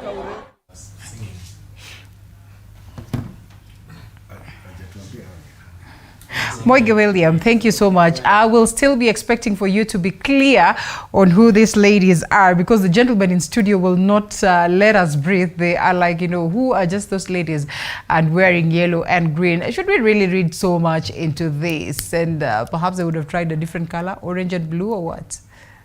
I keep saying, Linda, that it's good for us to be reserved as much as possible in anything that appears not to bring the nation together. The presidential standard is enough to show that there's a UDA government in office. Kenya Kwanza. Kenya Kwanza, if you so wish. But when you start painting the stadium, you remember, and let me be honest with you, I'm sure this is a Kikuyu song, even from the move and everything. And these are the people we used to see in Madeira. You remember? Yes. Okay. These are the people we used to see in Madeira during the campaigns. And how they used really? Yes, that's where we saw them. And I want you to tune in and tell me if that's a Swahili song or a Tanzanian song. So what we need to do as a nation, and I have always told people, at this point in time, let us bring this nation together. There's nothing wrong with clothing these people in the nation, in the colors of the national flag. And that happens during every Madaraka. You see even acrobats having Kenyan bands on their wrists and so on and so forth. There you go. Yeah, the Tanzanians are singing Kikuyu. So this is what is the only thing that is a downside to everything. But I believe there's room for correction. Kindly, when you talk to your people, tell them that that's the only thing they need to change a little bit. He will tell us whether these are his people. Continue. And you remember that first time, the inauguration time, they're Kenyans, and Kikuyu is Kenyan, and we have to appreciate that. Remember the inauguration time, there was that feel of why are we so gospel? Why are we overlooking the fact that we also are secular to some large extent? And so when we are working towards setting up such, activities and such celebrations as a country, I mean, do we really need to go deep into understanding the nitty-gritty details to avoid a scenario where, one part of the state will feel like it's being segregated, to avoid a feel like, we really are not speaking Kenya, we're not speaking balance, we are talking, to a few who align to that side of the Kenya Kwanza government? Now, I think we are also reading too much or thinking too much into these issues. But then also we need to appreciate that this is 90 days since Ruto was declared or sworn in as president. This is his first true celebration where he has a full administration, he has his men and women in government, part and parcel of making this celebration a reality. And therefore, for them to celebrate in the colors of the hustler nation, there is no problem in that. If that is divisive, I don't see how divisive it is, because the majority of the Kenyans who supported Ruto's win are the hustler movement. It is their moment today to celebrate in their own color, in their own fashion. Okay. Let us not see division in that. We have to accept that this country went through an election. Some of us won, some of us lost, but we have to continue as a country. And there is no evil, there is no pain, there is no problem in some of us coming, donning our celebratory colors in a national event. I think we are reading too much, trying to create division where it's not necessary. Let us focus on important issues. We have important issues like hunger and jobs for our young people. Next year, we are now resuming the proper study program for schools. Can technology be part of what the curriculum will have, so that as a country we are moving forward in terms of technology? The young people who are joining junior high school, grade 7, can they be told about technology? If this platform is going to do that, let us do that. Let us not question so many issues about this issue. And really, we have seen a good representation of the youth, at least from what it is that Moigo William has shown us, and maybe we expect for more to get into the stadium. What does it speak in terms of enticing them? Because we have known that youth have not been so keen in joining some of these celebrations. In fact, when you get to the ground, you always realize it's the oldies and all that. But it looks like a different face. Plus for the Kenya Kwanza government in terms of getting them involved? Most of the youth you've seen, they are unemployed. Yes. They're in school, they're in campus. They're unemployed. That's the bottom line. Work. Okay. You know, I don't know whether you want to describe them as hustlers, but most of the youth there are so disenfranchised. They are hopeless, a sense of hopelessness. I think we want to see the youth who are empowered. Even if they come to celebrate a day like today, they will not be talking the way they are talking. You've had their youth talking like it's a campaign rally they are attending. And it's quite unfortunate. So at the end of the day, I think my colleague here should not force Kenyans to distort history by telling us we should not discuss about those colors. Colors are very critical when we are celebrating a day like Jamhuri Day. To the extent, you wait and see the people who will be given awards today by William Ruto. Some of them will be, sorry to say, some of them will be questionable. People with even questionable characters. Because there will be no youth who will be honored today with those national medals. Is it? Well, we wait to see. Let us wait. No, it's not a question of waiting. The same way we were told to wait and see how the cabinet will be formed with the youth and hustlers. The same way we were told that hustlers will actually be the ones who will form the government. People who are in this government, we saw the interviews when they were being contacted. There was no hustler. The first one, Mudavadi, had a turnover of about 4 billion. The list had almost 200 million in their account, intact after campaign. This is after campaign. So we were told to wait, that the hustlers will be in the government. Now you are telling us to wait, that the youth will be recognized. So I think it is a matter of us just understanding that this country, and sorry to say that our politics is so much inclined with bad manners.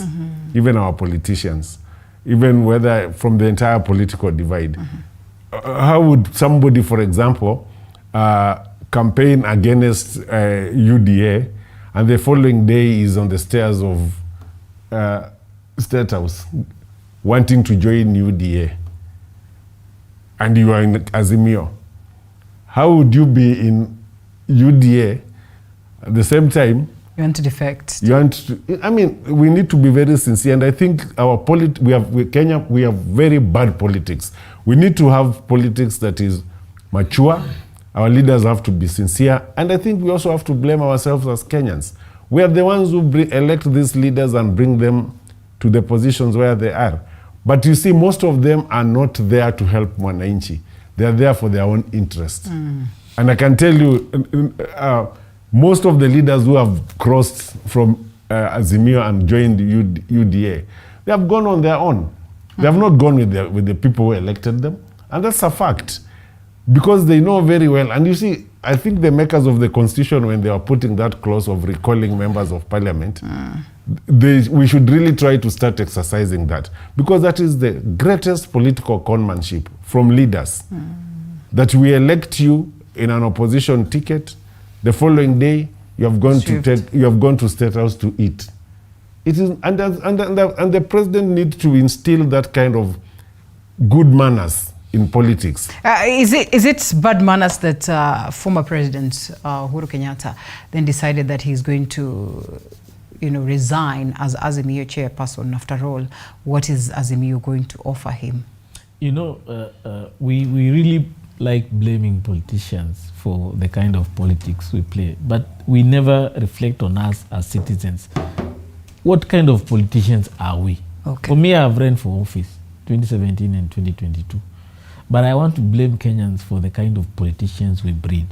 Kenyans are the most insincere in terms of when they are promising you their vote or they are promising somebody else votes and they want to take advantage of you at any opportunity they get. So when you get to office, having been taken advantage of, most politicians don't have that luxury of being caring about Kenyans. They care on their own, given the treacherous environment they have gone through during the campaigns. So unfortunately, we need also now to reflect as a country, what are our political values as a country?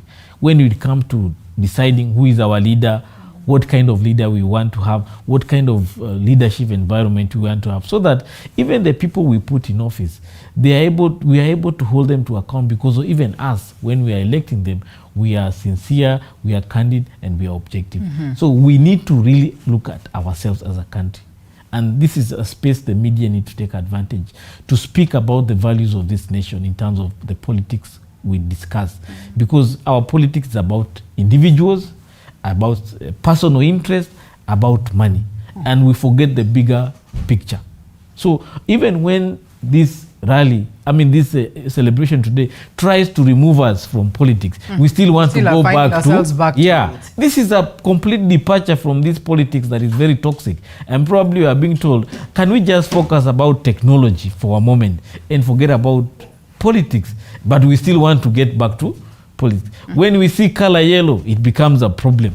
What if that color was Microsoft color and the other tech companies that we want to work with? It's a problem. If my bank was yellow, nobody will bank in it, because we really need to be very careful. That's true. We need to really be mature enough to go beyond and look at the next 5 years. Ruto will be president, whether we like it or not.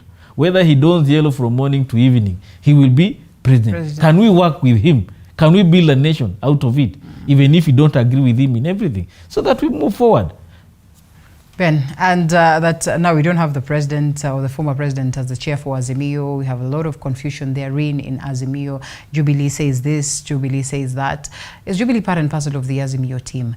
Perhaps to hear from you, who is a Jubilee member? Okay, to start with, I would like to say that let's be guided by the law. The Retired President's Benefits Act in Section 4, read together with 6.1, it says that the president is not entitled to his benefits, that's the retired president, if he's actively involved in the affairs of a political party. So if you read that Section 6, for those who have time to read that, it tells that it's in order for him to have resigned, for him to enjoy the benefits. And the benefits is not just money, because people think that the president is just looking at them. So if Jubilee was lucky enough to have gotten presidency, it could have been a different conversation today. Maybe they would have gotten a space, a position for him, or what exactly could have happened? Because you don't want to tell me that the Jubilee team was not privy to this information, before. I'll tell you. I'll tell you. So to start with, the situation is at hand is that the Retired President Benefits Act requires of him to have resigned from active participation in politics, so that he gets the benefits of, security and so on and so forth. Though he's entitled to them, he has a lot of state secrets anyway, It's in the benefit of the nation to provide security for a retired president. He has a lot of secrets of the nation, so he's better off provided with security. So that is one. But secondly, and most importantly, we are at a point in time where Azimio is at loggerheads with the government. You've seen the Kamukunji demonstrations and so on and so forth. It would be in bad taste to have a former president appear to fight a sitting president all over the world. A former president is supposed to be laid back the way you saw President Kibaki do, and he's supposed to sit and basically give advice when called upon, but not to actively appear to take parts either in wholly supporting government, because if he supports government, then he detaches himself from the very other many Kenyans who do not. And if he fights the government, then he also detaches himself from the many other Kenyans who support that government. So it is in the interest of a good father of a nation to step aside and appear to be neutral and to let the parties play their part. But having said that, the third and most important thing is that you've seen the kind of respect that he's commanding in the region. I mean, DRC has been fighting forever. He's gotten a ceasefire within a very short time, and he's going to do something in Ethiopia. And the whole of Africa is beginning to look at President Uhuru Kenyatta in a very different light altogether, and seeing a peacemaker, a mediator, and so on and so forth.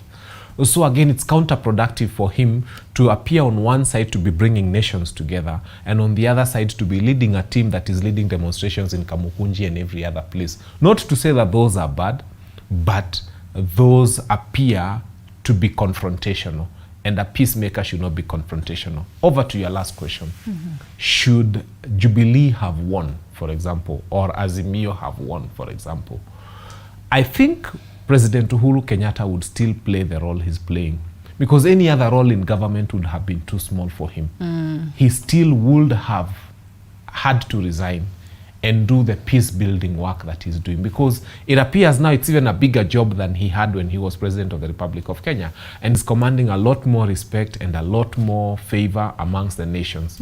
So in my view, and in my very humble view, resignation from Azimio was brilliant, not because he doesn't share necessary. Ideals, but because it is good for the nation and the globe. I think I will differ a little bit. You remember Kalonzo Musyoka was a special envoy in South Sudan, yes, but he's still very active in politics. Yes, and still benefited from the parks. And still benefited from the parks. I think, remember, Jubilee, I mean, UDA, Kenya Kwanza, had even threatened Uhuru that they will revisit when they get into power.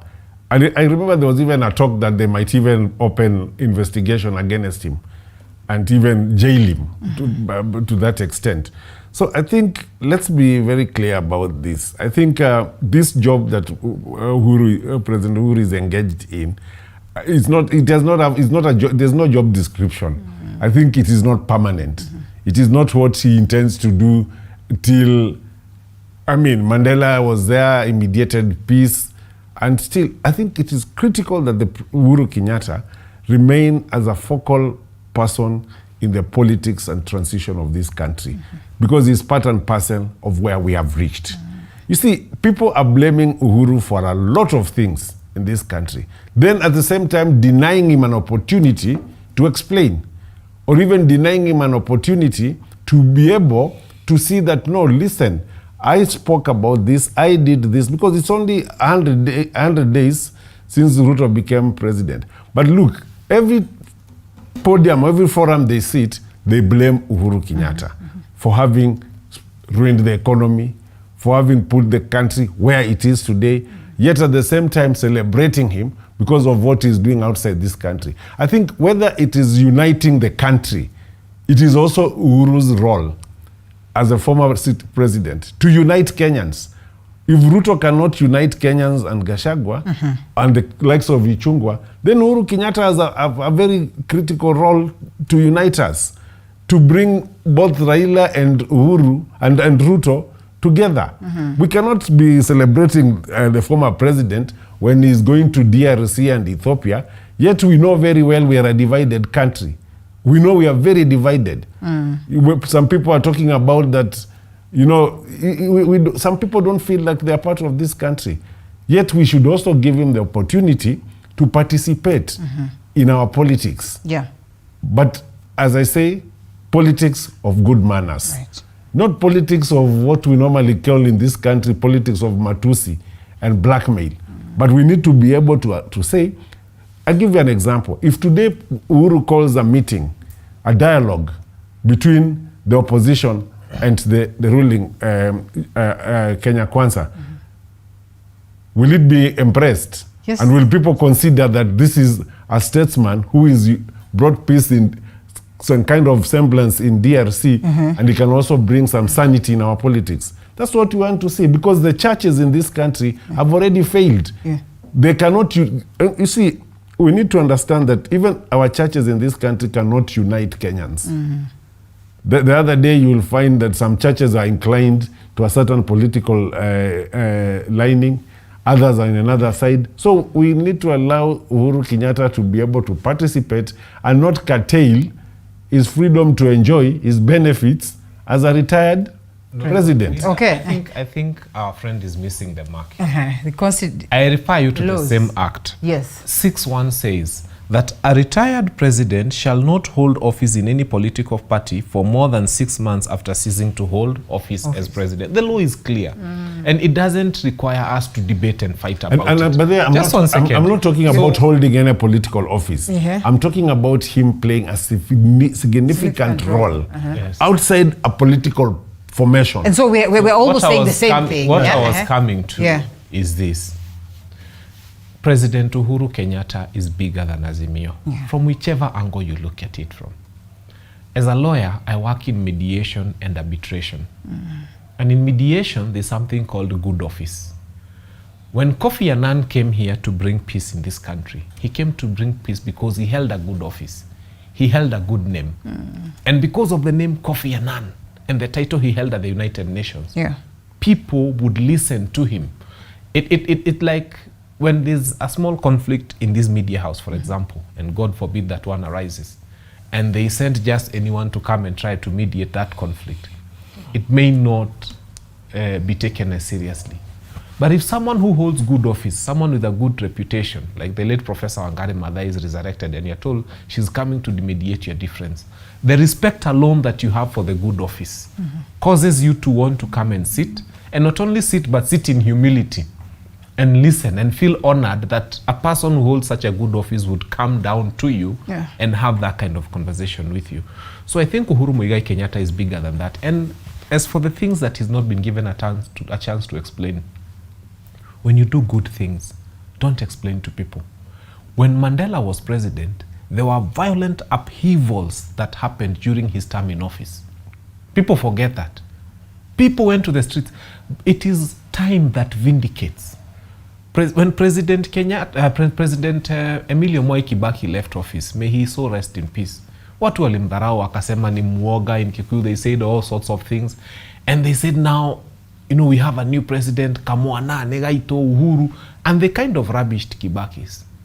But after 5 years in office, everybody in the country started saying President Kibaki was the best president that this nation had. In Kikuyu they say that people say the cow had milk once the cow is dead. That's when you remember, oh, it used to give us 5 liters, 6 liters, 7 liters, and all the cows we have around here are giving us 2.5 liters. Let President Uhuru Kenyatta wait. Time will vindicate him. When he said that we are going to regret some of the decisions we made, I thought it would take 5 years.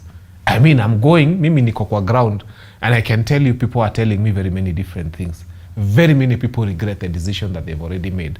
So it's not even going to take those 5 years. What do you mean? Are you trying to say that the all I'm trying to say is that it doesn't take long for people to realize that you had a good leader. So give it time. President Uhuru Kenyatta doesn't need to speak about his record. If I was advising, I would tell him not to speak about it. Give it time. Kenyans will talk about it in retrospect, and they will rate him highly. All right, and of course we have to come back to the conversation of Jamhuri Day, but in all this, really we can't run away from the aspect of politics. It's the bloodline. It's technically what runs the activities.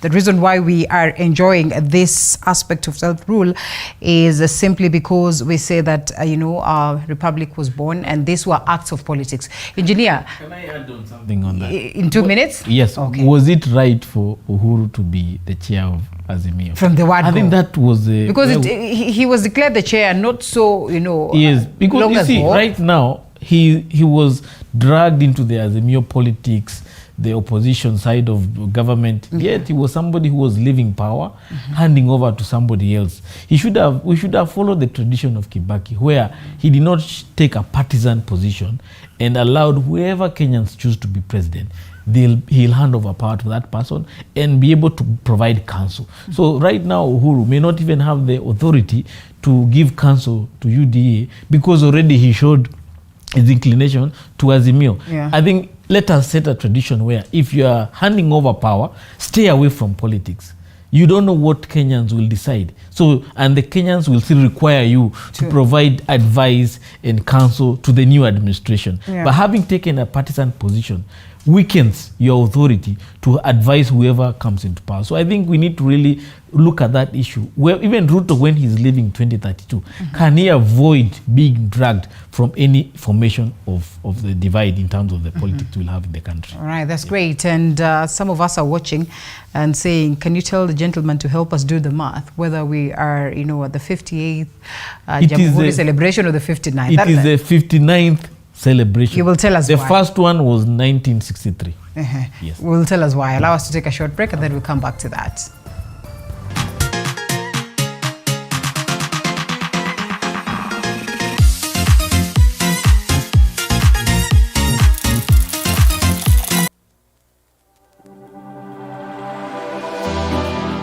How well do you know what's happening around you?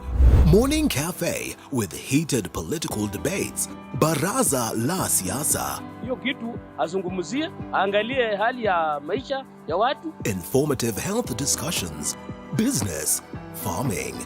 Tasty Wednesday, Fitness Thursday, and Feel Good Friday with amazing DJs, celebs, waimbaji, kuna comedians, alafu kuna wajinga.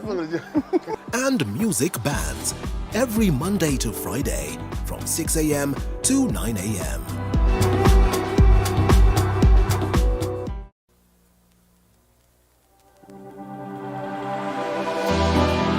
How well do you know what's happening around you? Morning Cafe with heated political debates. Baraza la Siasa. Hiyo kitu azungumzie, angalie hali ya maisha ya watu. Informative health discussions. Business, farming. Tasty Wednesday, Fitness Thursday, and Feel Good Friday with amazing DJs, celebs, waimbaji, kuna comedians, alafu kuna wajinga. and music bands every Monday to Friday from 6 a.m. to 9 a.m.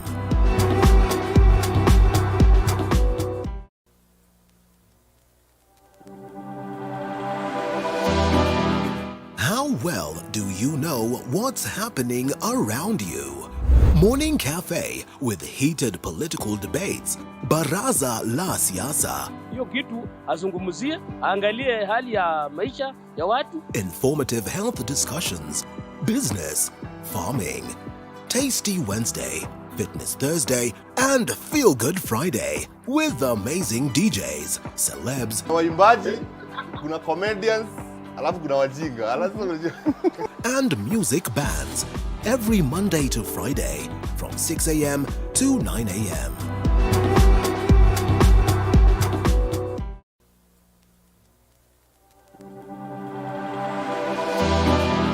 How well do you know what's happening around you? Morning Cafe with heated political debates. Baraza la Siasa. Hiyo kitu azungumzie, angalie hali ya maisha ya watu. Informative health discussions. Business, farming. Tasty Wednesday, Fitness Thursday, and Feel Good Friday with amazing DJs, celebs, waimbaji, kuna comedians, alafu kuna wajinga. and music bands every Monday to Friday from 6 a.m. to 9 a.m.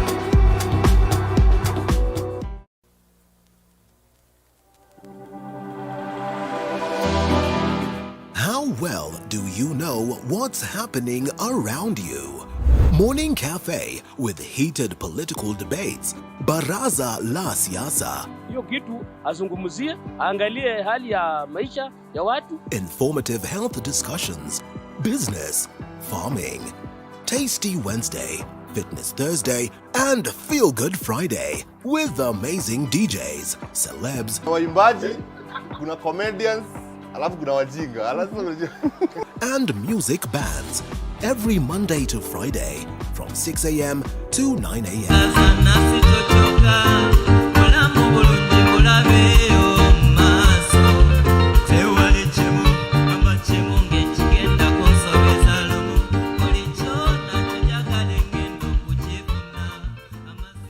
Gentlemen, we're back.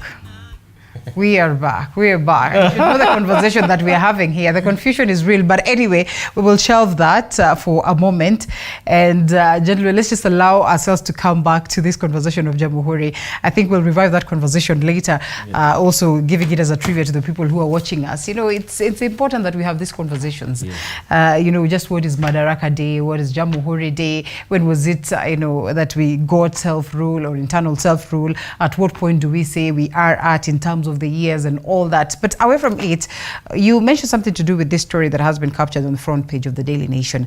That is, as Kenyans celebrate Jamhuri Day, Widow reaches out to King Charles, President Ruto, and President Ruto actually to address this question of Dedan Kimathi. It's as though we are dancing, you know, in the grave of these people who fought for independence for us. Because, I mean, from the very first time I got myself into the media industry, and all the celebrations that we've had during Jamhuri and Madaraka days, there's not a single one that we have failed to capture the story of this lady. That could be 10 years after. Really, are we genuine in such conversations, and especially on how we celebrate and appreciate those ones that fought for us? Well, you know, there are a lot of injustice that happens during the colonial times.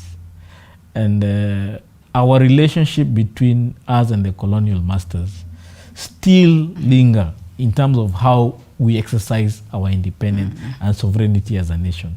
And this is something that, as a country, we really need to find a way of removing ourselves where we can be able to have honest conversation about the things that happen to us and our people under the hands of the colonialists, without the fear of being whipped by the colonials through maybe, for example, economic sabotage.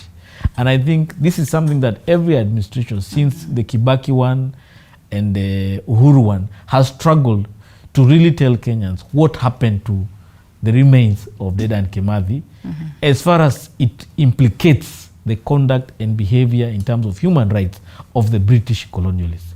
If Ruto has that courage right now to confront these issues, well and good. But I am not very sure that he may also want to follow this path, because there are certain truths that Kenya maybe is not ready to be told, or the white man is not ready to be confronted by the reality of what they did in those times. We have heard about the Lari massacres, things that if we went to the UN today would be considered as just genocide. But those are conversations Kenyans are not being allowed to discuss. So are we ready to discuss the issue of Dedan Kimathi? That is something as a country we need to have a conversation. And you know, when the Queen passed on, I remember we were here on set and some gentlemen said we cannot even celebrate and appreciate and say hail the Queen, because I mean, reminds us of these cases of the Dedan Kimathi, the freedom fighters, and some of the things that really they have held us hostage on. So when we speak of King Charles and we speak of President Ruto, new reign, new face, really to expect much? I think, you remember even there was Koitalel Arap Somei, whose head was beheaded and taken to a museum to be seen by people in the UK. Yeah. This is a very difficult thing, especially given that, as we have always said, it's not yet Uhuru. There's a lot of imperialism. There's a lot of, as I would say, we are still under the colonial yoke, if you were, so to speak. And I think what the nation needs to do to start with is what can be done. If I was the president sitting in his shoes right now, would first take the wife of Dedan Kimathi, the widow, and give her a national platform at Jamhuri Day. Actually, she's supposed to be on the dais together with many of those who fought for freedom. She's supposed to be on the front dais. And then address yourself to this issue as the president and say, I have heard your cry, Mama Dedan Kimathi. We know what you have gone through, and as a nation, we are doing our best, and we will continue to do our best to see that this happens. And there's nothing wrong with even getting a flight and putting her on with a few people from the Ministry of Cultural Affairs and so on, and taking her to the UK, and taking her to where it is believed the remains could be, and trying to have a conversation around. You know, the state can facilitate that. So it doesn't have to be the president pushing, but he can come out and say that clearly it's a direction we want to take, that we will begin the steps. We may not win immediately, but you see, when you begin the steps and you show the goodwill and you bring her to the fore, today actually that lady should be seated at the front dais. She should be at State House this afternoon having lunch with the rest of the nation. And she should continue being protected. I hope she has a medical cover from the state. I hope she has, when she gets sick, she doesn't go to that local clinic there. She probably goes to the best hospital. I think the remaining days of her life, and we pray that God gives her many more days, let us try as much as possible to make them comfortable days, happy days, and honorable days. For me, I think this is one of the most difficult topic or subject to be discussed in this country freely. In fact, even after independence, is because a lot of people who fought for independence did not benefit. Those who did not fight, those who fought did not benefit. Those who collaborated and who did not fight benefited. And that's one of the most critical thing that has always been talked in silence. And I think these women need to have been given the highest medal of recognition, like what happens in advanced and developed democracies like the US, where you remember people who fought in the First World War, Second World War, and even in countries like Japan, where the survivors of the Hiroshima, and even from the Holocaust. I think we need to appreciate that.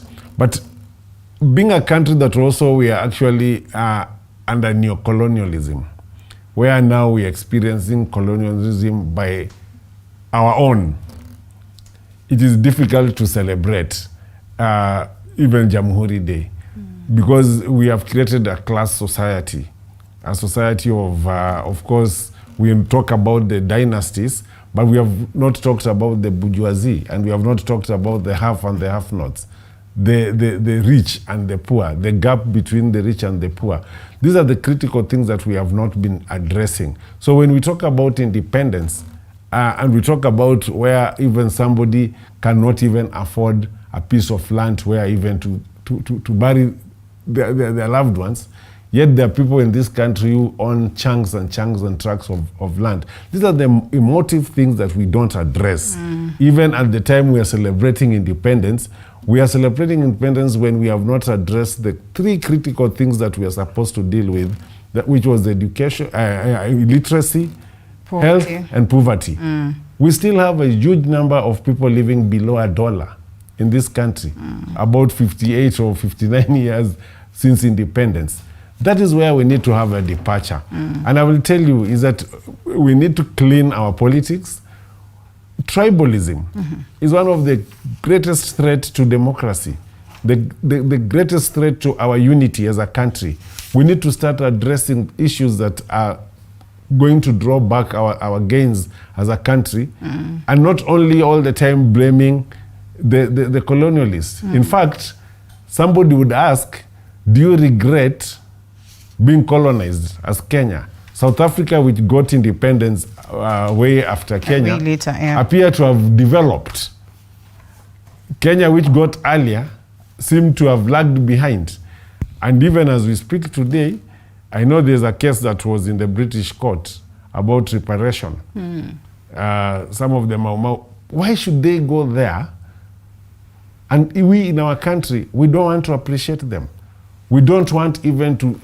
So we pick people who, from nowhere, we appreciate them. We give them awards. We give them money. We support them. And yet we have a good number of people here who fought for independence. They have to go to the British court to demand even for money to be able to get better health. Yet this country, has millions and millions of shillings that are getting lost in corruption. The other day, they inaugurated the Heroes Square at, I think there's a museum. We need these people to be even in those museums to speak to young Kenyans about what actually happened during the Mau Mau.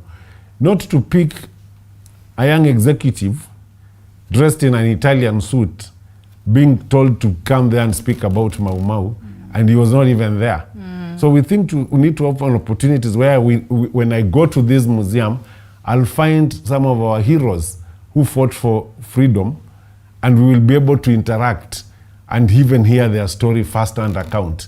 These are the things we need to do as a country. Not by today, even if you take Kimadi's widow and put her on the podium, at the end of this celebration, everything is forgotten. Look at how Bildad Kagia died. Paul Ngei. They died poor. Unfortunately. And these are the things we need to address today. We need to have even awards and foundations established and supported by the government in their remembrance, in order to ensure that our history does not disappear. So we really quite have a lot of work to do, and I don't think even this government is afraid of talking about the exact things or what happened during independence. Why are we afraid to speak about Jaramogi and celebrate him? Or even speak about Raila? Instead, why are we not proud to speak about Jomo Kenyatta? Instead, we are giving them a tag of dynasty. You know, that is where we as a country, we lose it. When we start calling people who we know they put their lives on the line because of this country, because of us being where we are, and we start labeling them and demeaning them and making even the generations to come to perceive Jaramogi as a dynasty as opposed to a freedom fighter. To look at Jomo Kenyatta as a dynasty as opposed to a freedom fighter. That's where the problem is, and that's what we need to address. Well, interesting, gentlemen, and I know we still are focused on what is taking center stage at the Nyayo National Stadium, where President William Ruto is expected to lead the country to these very instrumental celebrations, and we'll be having celebrations conducted across other different parts of the countries, especially, you know, on the spaces of, you know, the counties. And so we'll also be looping in our reporters to keep us up to tabs as to that. I know it's about the Jamhuri celebrations, but we cannot fail to speak of other matters. And gentlemen, there is this crucial matter that has been captured on the papers. It's been a week or a month or two for IEBC as to the Cherera as to the tribunal formation, as to when it sits back on the 20th, as to what has been there previously, the fact that we'll be having Wafula Chebukati exit the stage in January, so it's just like a month before he's out. And the Daily Nation speaks to this matter of IEBC being a graveyard of careers that really never seem to fill up. The IEBC, in your own opinion, really. And, you know, we're just about to get into that space where, again, we're thinking of how we're going to bring other commissioners on board and how long they're supposed to serve. These ones that we've had, the ones that have resigned, the three of them, clearly indicating a scenario where, you know, they've not even been able to sit through half of their reign. And before you know it, they have decided to resign. Just what is this about the IEBC? And it's not a problem that is just locally. You look at most of the African countries, they also have troubles with their electoral bodies. Just why? Well, for me, I'll try to say it's quite sad that at every end of any election in Kenya, there's always an IEBC or Electoral Commissioner's drama that follows through. And the results of that is very clear. Either the commission is disbanded or the commissioners leave or some of them have to run away. It's quite sad. But then also it goes into trying to understand the country. When we look at elections and the referee of the election, what are we looking for? Is it a problem how we come up with these commissions so that we end up with a commission that is not able to produce an election that reflects the will of the people? Or the problem is us, we don't trust in our institutions. So we need to really look at some of the issues that really have bedeviled all the commissions since 2007 or 2002, What are those issues? And I think one of the biggest challenges we have as a country is that our trust deficit in terms of how much we trust our institution is very, very huge. Then how do we cultivate to the point that we are able to trust institutions and the people we give those institutions to run, that we are able to accept whatever they produce?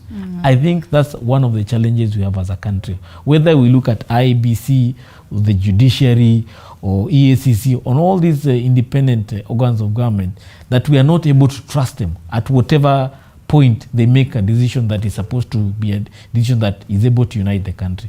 And if that cannot be arrived at very soon, this problem will continue following us.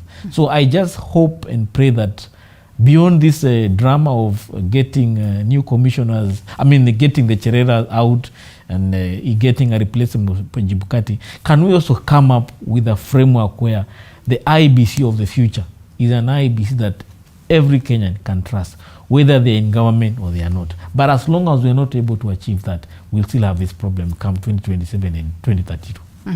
And as long as we're having this problem in 2027, 2032, then we also are not guaranteed of a free and fair process as to the election. So what then? We have a culture of people going into a World Cup with their referee in the pocket. That everybody wants to come to the World Cup, they want to play, but they want to come with their referee. And they even want to determine who the linesman will be and how the match will be officiated. And that is what is affecting this nation. Secondly, show me a government in 90 days that has had the number of resignations of top positions that this one has had.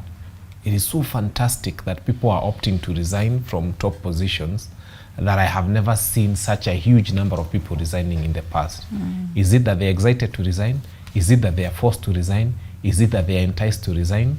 It's something that Kenyans need to ask themselves, because it is too fantastic that such a huge number of people would resign from such what you'd call plum jobs in such a short time, and it is okay with Kenyans. We need to see what is it that is happening behind the scenes that is causing these resignations to be too many, and it's just not normal. I will say this: India is the biggest democracy in the world. It has 3 commissioners in their IEBC. Only. What is wrong with us? Sisi tuko na 22 million voters, 8 million of who have chosen not to vote. And we are still fighting about 7 commissioners and a huge commission and a huge budget. In fact, we've had one of the most expensive elections around. It costs about 2,500 for each Kenyan to vote. In developed countries like Germany and France and everywhere, it's costing about 10-20 shillings Kenya money for each person to vote. We've had a ballot that has got so many security features, I keep saying, that has never been seen in the world. You should have seen the ballot papers in Germany and France. A plain A4 white paper without security features. But they know a German will only vote once and they'll not vote twice. And the election cycle there, it takes like a week to vote or more. Like in France, I think it was about 14 days. And they know that there's no French guy who will vote today and go tomorrow. I keep saying, bring that white paper without security features in my place in Dagoretti South. And you'll count 1 million votes because people will photocopy them and people will vote 3,000 times shamelessly. So we need to deal with Kenyans themselves. And also as we deal with IEBC, I think sasa sisi wote kama wa Kenya, kila mtu arudishe kura yake. I think we just queue everybody, return your vote. And then as we return our vote, I think now it's a high time, in as much as I believe in one man, one vote, I think it's a high time we start vetting people and asking, do you really understand what it means to own a vote? Do you really understand what a vote? Before they give, because they just give you like it's mandazi. When Professor Wangari Maathai won the Nobel Peace Award, the whole world saw a gem in her. They saw a wonderful person with wonderful qualifications, person who had transformed the society and the world. And that award only goes to one person per year. So she got it for that year. Guess what? She would lose her subsequent election because the people in her constituency are thinking she's worthless. When PLO Lumumba died in Kamukunji, they voted for Simon Mbugua. And the examples are endless. I can give you examples of people of good credibility who vied in specific areas, and Kenyans voted for the exact opposite, and the results are what we get today. So as we disband IEBC, as we change the commissioners, what are we giving them to work with? These people who look at Professor Wangari Maathai that the world looks as a gem and rejects her for someone who they think, I worry deeply when I sit to think about Kenya. That is the only place where you come home with a Nobel Peace Prize. It's the only place where Mukisa Kitui comes as the UNCTAD boss, and the world believes that he's one of the best UNCTAD bosses that they've had, and their people back at home think that he's not worthy to be a leader. I think we need to sit the voter down. Hata kama ni kumuchuna, tumuchune kidogo, tumuchape kiboko kidogo, tumwambie wake up. This thing called a vote is not just a piece of paper. There is sanctity to the vote. There is a lot of weight in that vote, and you need to start using your brain, not your stomach, not your emotion, before you cast your ballot. Before we come to you, and now that you speak of Wangari Maathai, let's also celebrate Nelly Cheboi. Of course, this is the latest. Nelly Cheboi has warmed hearts of many people, of course, from her story of grass to grace, and has been named the 2022 CNN Hero of the Year. And because we are celebrating technologies, Jamhuri technology as well, I think it's only fair that we mention this. Of course, the list that she was, of course, competing with is that one of notable global figures, for that matter, the likes of Adam Scott, Naomi Campbell, Aubrey Blazer, and of course in 2019, Miss Cheboi quit a lucrative software engineering job, this is a story, in Chicago to create computer labs for Kenyan children, and that is school children. And of course, non-profit TechLit Africa has provided thousands of students with access to donated upcycle computers and the chance at a brighter future, and therefore CNN appreciates her as, of course, the CNN hero, and we appreciate and celebrate her. I'm sure we'll be getting more updates as to that. We'll be here to as well enlighten you on the same. But once again, congratulations to her. It's Tech Jamhuri, so we cannot help but speak of this. IBC. She should be actually one of the people getting expectedly to get award from the president. The medals from the president. Okay. As opposed to the Githeri man. But anyway. Githeri man though. Okay. But let me just say something about IBC. One is the institution of IBC, and there's the staffing, of course, the commission. And I think our leaders have really failed us. It is a fact that the IBC was divided during the just concluded election. We had 4 descending commissioners, and we have about 3 who who upheld the Ruto's vote. But having said that, I think political sincerity among our leaders is very important for how we will move forward as a country. The fact that the Kenya Kwanza government has decided that this is the most critical issue, as opposed to what we've continuously said in this show, that we have pressing issues like drought, unemployment, even access to medical healthcare. Since they have realized that this is the most critical issue to deal with, to the point whereby now they have to bungle people out, I think that's where we miss the point. And I said last time in this show is that leaders need to be talking, how do we make IEBC more effective, more accountable, more transparent, as opposed to individuals. Because individuals come and go. You will get new commissioners who will get themselves in the same predicament because the commission itself is not properly, or whatever, the way it's been constituted, and the election laws are not very clear. I think we need to be very honest, to be very ready to deal with that. The other thing that is very important, and my colleague here has mentioned, is the issue of voter education. Whose role is it? Is it the political parties? Is it the Electoral Commission? We need to ensure that the voter education, or whatever, what we call civic education, is something that is very critical and very important towards in our electoral process. Because in Kenya, people look at election as the voting day. They don't look at election as an entire process. That is why when we are going to elections, there are many people who have been disenfranchised. There are people who have not even collected their national ID card. I think any chief who will be found holding ID cards in his office a month to election should be considered to have committed an offense. It is your work to ensure that people collect those A chief will come and chase you in your house because you need to pay something you have not attended a meeting, or there's a case. But he will not look for you to ensure that your national ID card is not lying in his office. Yeah. And you realize when we go into election, there are quite a number of people who don't vote. The simple reason is because their IDs are in offices of public officials. We need to demystify that, and we need to deal with those questions. So I think when it comes to haunting the IEBC, we've really taken a very long shot. I think these commissioners are just individuals who will be out of that office. We will get new commissioners, but the problem will still remain, because we need to ensure that our election laws are reformed. Yeah. We need to ensure that we can be able to, the IEBC can be able to be held accountable. And there's this sense why the commissioners are 7 and not 8. I was asking somebody the other day that even in the ruling of the Supreme Court, we have instances where the judges have had dissenting opinions. There's a time 2 judges did not agree with the rest. And there's a time that one judge actually did not agree with the rest. But you are not victimized. You are not fired. You are not investigated because of the ruling you made. So why then do you go back to start victimizing commissioners because of dissenting? And that's not democracy. The same commissioners, remember, supervised the election of MCAs,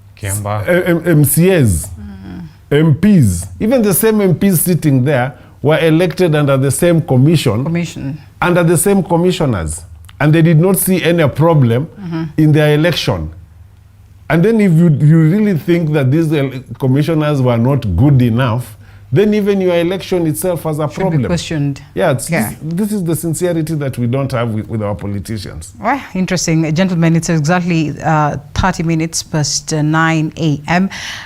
Once again, allow us to take a quick short break. And of course, we'll be coming back to expound more on this. The celebration should be beginning any moment. They said this time around they'd wish for us or for it to begin early enough. I know we have seen the Nairobi governor already down on ground. That is Johnson Sakaja, and just looking around to make sure that the ground is in order before receiving the president and other dignitaries for this special day of celebration.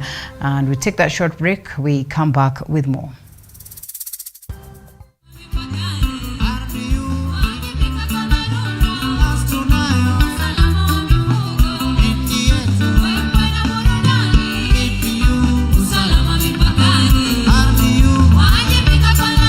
Na kwa heshima, mabibi na mabwana, tumkaribisha spika wa Seneti, Mheshimiwa Jeffa Kingi.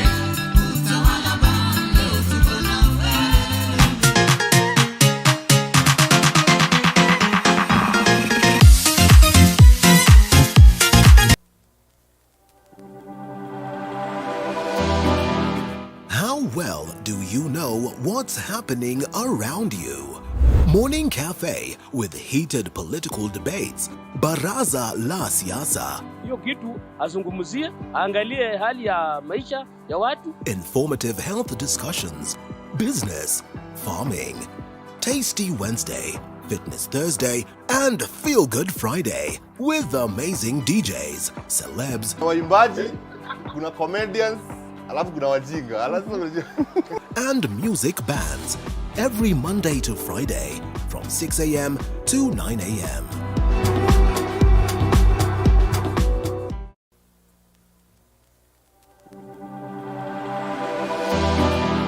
How well do you know what's happening around you? Morning Cafe with heated political debates. Baraza la Siasa. Hiyo kitu azungumzie, angalie hali ya maisha ya watu. Informative health discussions. Business, farming. Tasty Wednesday, Fitness Thursday, and Feel Good Friday with amazing DJs, celebs, waimbaji, kuna comedians, alafu kuna wajinga. and music bands every Monday to Friday from 6 a.m. to 9 a.m.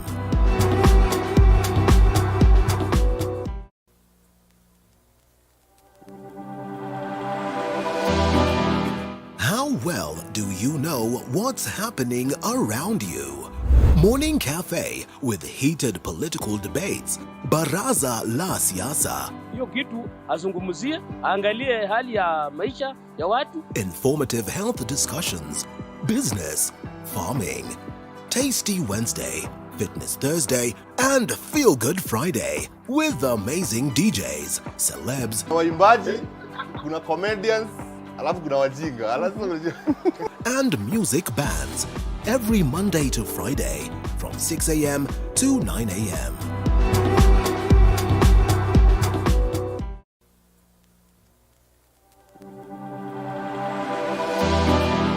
How well do you know what's happening around you? Morning Cafe with heated political debates. Baraza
tubuni na tuweze kuimarika.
All right, and we see the arrival of guests, dignitaries, the leaders that are running the activities of the Kenya Kwanza government. We've seen the National Assembly Speaker, Moses Wetangula, also the Senate Speaker, Emerson Kingi, getting into the ground, and as well the Deputy Chief Justice, Philomena Mwilu, is there. CSs have started coming in. The CS for ICT, Eliud Owalo, has walked in, as well as CS Simon Chelgui has also joined in the crew, of course, as we await to see the celebrations conducted by the President. The Chief of Defense Forces, Robert Kibochi, also on board with all the service commanders, and the Governor of Nairobi, that is Johnson Sakaja, and many others that are getting into the ground, the Nyayo National Stadium, where the celebrations of Jamhuri Day will be conducted. And so we'll be following up closely to make sure that you get more updates on this. We also have our reporters across the different parts of the country to tell us how this celebration will be commemorated in these different parts. But for now, we get to loop in our very own reporters that are on ground. That is Moige William, as well as Apollo Kamau, the Nyayo National Stadium. Before we continue with the gentlemen that are on set, allow us to just listen in to what it is that is happening there. More updates from them, if you can hear me.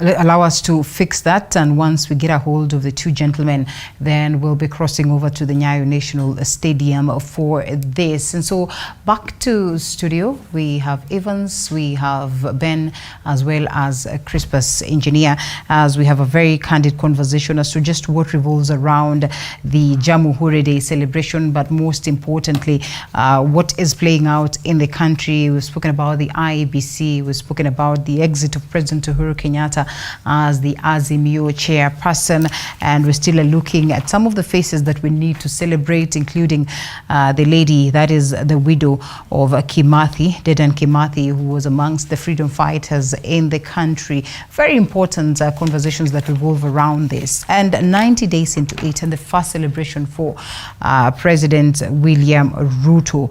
Are we on course in terms of, just how his governance style is being? And perhaps I'll start with the engineer here, because I know the two gentlemen are likely to say that we are not on course, that we should give him more time for us to get to establish and, get to witness and appreciate some of the things that he's promised the people of Kenya. I think also it's too early to start making judgment. He's trying his best in terms of making giving an indication of how he'll deliver his promises.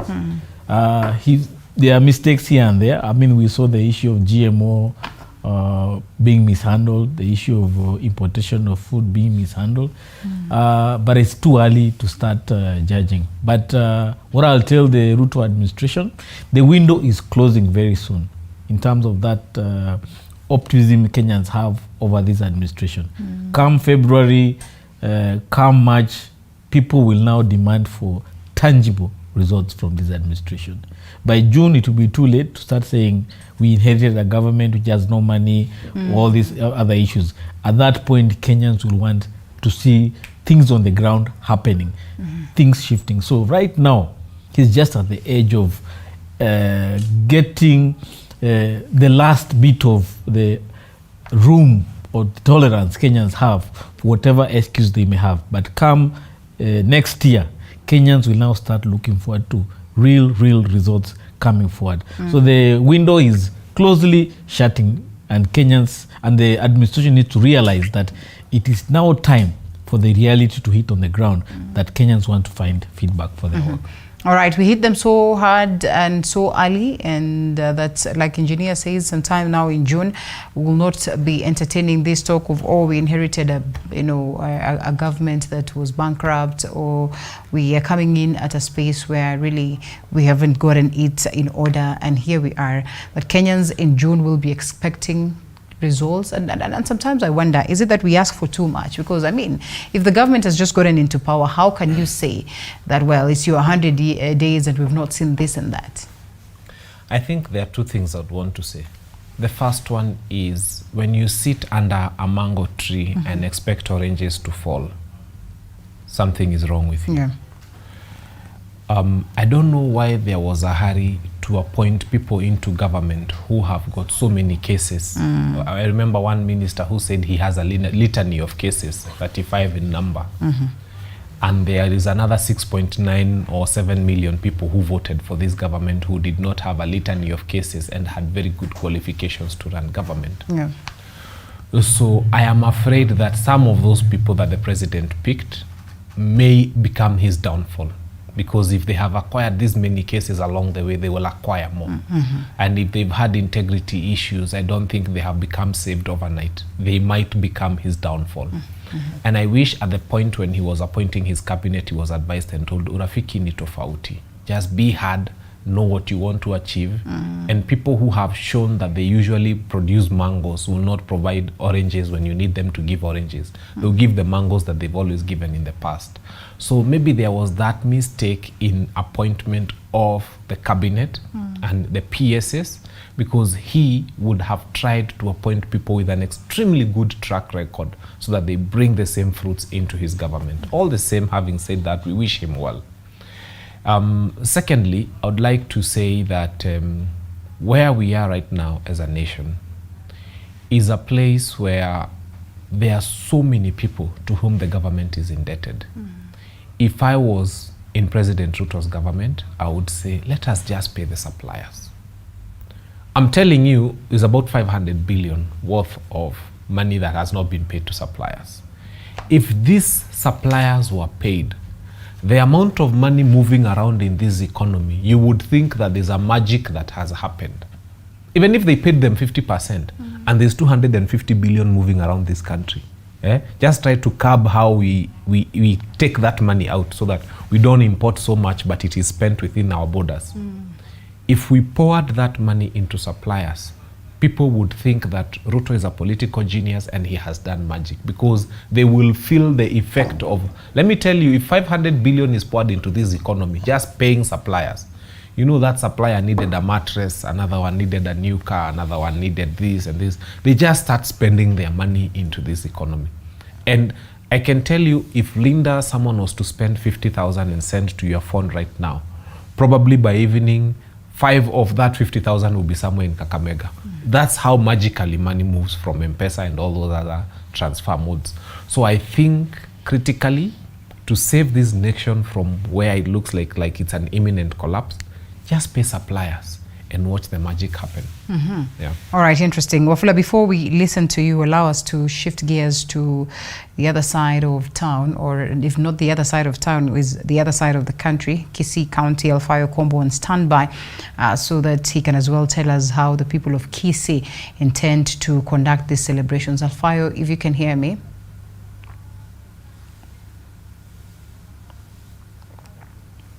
If you can allow me speak in Swahili. Naam, asante sana Linda. Nipo hapa katika kaunti hii ya Kisii ambapo ninaenda kuzungumza tu na vijana, vile vile wanaharakati katika kaunti hii ya Kisii kuhusu siku hii ya Jamhuri, ambapo siku hii ya leo ikiwa ni mara ya kwanza katika uwanja huu wa Tendere, ambapo sherehe hizi za Jamhuri ama sherehe za kitaifa zinakuwa zinafanywa katika ama kuadhimishwa katika uwanja huu. Pengine watueleze wanaisije wakaribia hapa karibu, watueleze mnaisije siku hii ya leo, mnatarajia nini kutendeka katika uwanja huu ikiwa ni mara ya kwanza sherehe hizi kufanyika katika uwanja huu wa Tendere? Mimi kwanza nashukuru sana, nina furaha kwa sababu hii ni sherehe ya kwanza imefanyika katika ward ya Tendere, na mara nyingi imekuwa pale Central.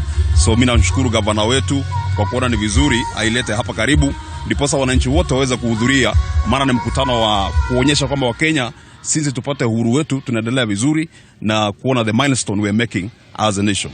So we are very excited. Naam, pengine niweze kupata vile vile mwingine akuja atueleze furaha yako ikoje siku ya leo, na wale ambao hawajafika katika eneo hili, naona watu wanaendelea na sherehe hapa. I'm happy that the governor has decided to hold this celebration in this ground. It's a good thing, and we're happy that when this thing comes, it comes with development. We're urging people to support. It's a form of devolution. As the president said, we've come here as youths to get the scholarship, because he said yesterday whoever attends Jamhuri Day celebrations will get a scholarship. So we're waiting for that, and we support the president in his agenda together with the governor. We have to put politics aside, because this is the time for development. As youths, saa hii tuko tayari, tutashirikiana na serikali ya siku so that development will be realized for the people of Kenya. Na asante sana. Pengine niweze kupata vile vile mkazi mwingine atueleze furaha yako iko vipi siku ya leo, sherehe zikiwa zinafanywa mahali hapa kwa siku ya kwanza, mara ya kwanza? Asante sana, nashukuru sana kwa sababu tumeweza kupata fursa hii ya kuja hapa Tendere, kwa sababu tumekuja kusherehekea siku ya Jamhuri yenye ni siku muhimu sana kwa nchi yetu ya Kenya. Na pia tunashukuru gavana wetu, pia rais wetu wa nchi yetu ya Kenya, kwa sababu wameweza kuorganize hii event inaenda kuwa very successful, na anajua vizuri sana kwamba kila Mkenya anajua umuhimu wa hii siku, na tunaomba kila mmoja aweze kusherehekea kwa amani na aweze kusherehekea akiwa mahali popote atakapokuwa. Na tukiona kwamba vile president wetu alisema kwamba kutakuwa na hizo scholarships, na sisi tunazingojea huku Kisii, kwa sababu hata sisi pia tunatarajia yale mazuri kutoka kwa the national government devolve pia kuja hapa chini. Ni shukrani zangu kubwa sana. Asante na shukuru. Pengine hutumai kwamba ni wale ambao watakuwa Nairobi, ama unahisi ni paka huko chini? Nafikiri kwa sababu ni president wa Kenya mzima, nafikiri tutapata hata sisi hapa mashinani tunaweza pata hizo scholarships zenye alisema. Na pengine nipate mtu wa mwisho kuja tuelezee furaha yake iko vipi, na pengine unahisi kwamba ujio wa sherehe hizi katika eneo hili la Tendere itakuwa linaleta, pengine gavana ataona kuna hitaji ya barabara, hitaji ya stadium katika eneo hili? Kwanza kabisa tunachukua fursa hii kushukuru Mwenyezi Mungu kwa kutufikisha siku ya leo. Tuko na furaha riboribo, kwa sababu kukuwa na sherehe kama hii hapa Tendere, kwa sababu sisi tumeona sasa mambo ya devolution. Hii ndio matunda ya devolution. Kuhakikisha ya kwamba si lazima kuwe na event kila wakati pale Gusii Stadium. Tunamshukuru gavana wetu wa jimbo la Kisii, Mheshimiwa Gavana Simbarati, kwa kuleta hii sherehe katika uwanja wa Tendere hapa Bumachoge Chache. Tunakuja hapa, siku ya leo ni siku ya muhimu duniani, kwa sababu tunapowashukuru ama tunapowapigia debe wale ambao wote walisimama na sisi katika mambo ya borders, waliopigana na wakoloni, wakiwemo kama hapa Kisii tuko na Nyamaterere, tuko na Murang'iti, tuko na Sakawa, wale wote ambao waliaga dunia kwa sababu ya kupigania jamii ya Mkisii. Tunasema ni heko kwao. So kwa sababu ya siku yale ni amana, tumekuja hapa na kusema ya kwamba kwa ile kazi nzuri ambayo wameifanya, tunashukuru na kuisherekea siku ya Jamhuri Day katika uwanja wa Tendere hapa Bumachoge. Naam, asante sana. Pengine ukiweza kusonga hivi, mpiga picha wangu akiweza kuonesha pale nyuma, ni kwamba tunaona tumbuizo tu zinaendelea na mashamra, tunaona askari wanaendelea kujitayarisha ili tuweze kufanikisha siku ya leo. Na wale ambao bado hawajafika katika uwanja huu wanazidi kuomba waweze kuharakisha ili wasiweze kupitwa na matukio ambayo yatakuwa katika siku hii ya Jamhuri, ambayo ni siku muhimu katika taifa letu la Kenya. Ni hayo tu kutoka upande wangu, Linda Alela. Pengine nikurejeshe kwako studioni. Asante sana. I'll find you there from Kisii County for the updates. Like I said earlier on, we'll be going to different parts of the country just to see how they commemorate this special day. And so we come to you, Evans, and perhaps shift gears briefly. And I know you'd want to contribute to what we were talking about previously, but before then, also the significance of having these celebrations, across the different parts of the country, and they put so much energy to make sure that they are special for the Kenyans to understand this feel.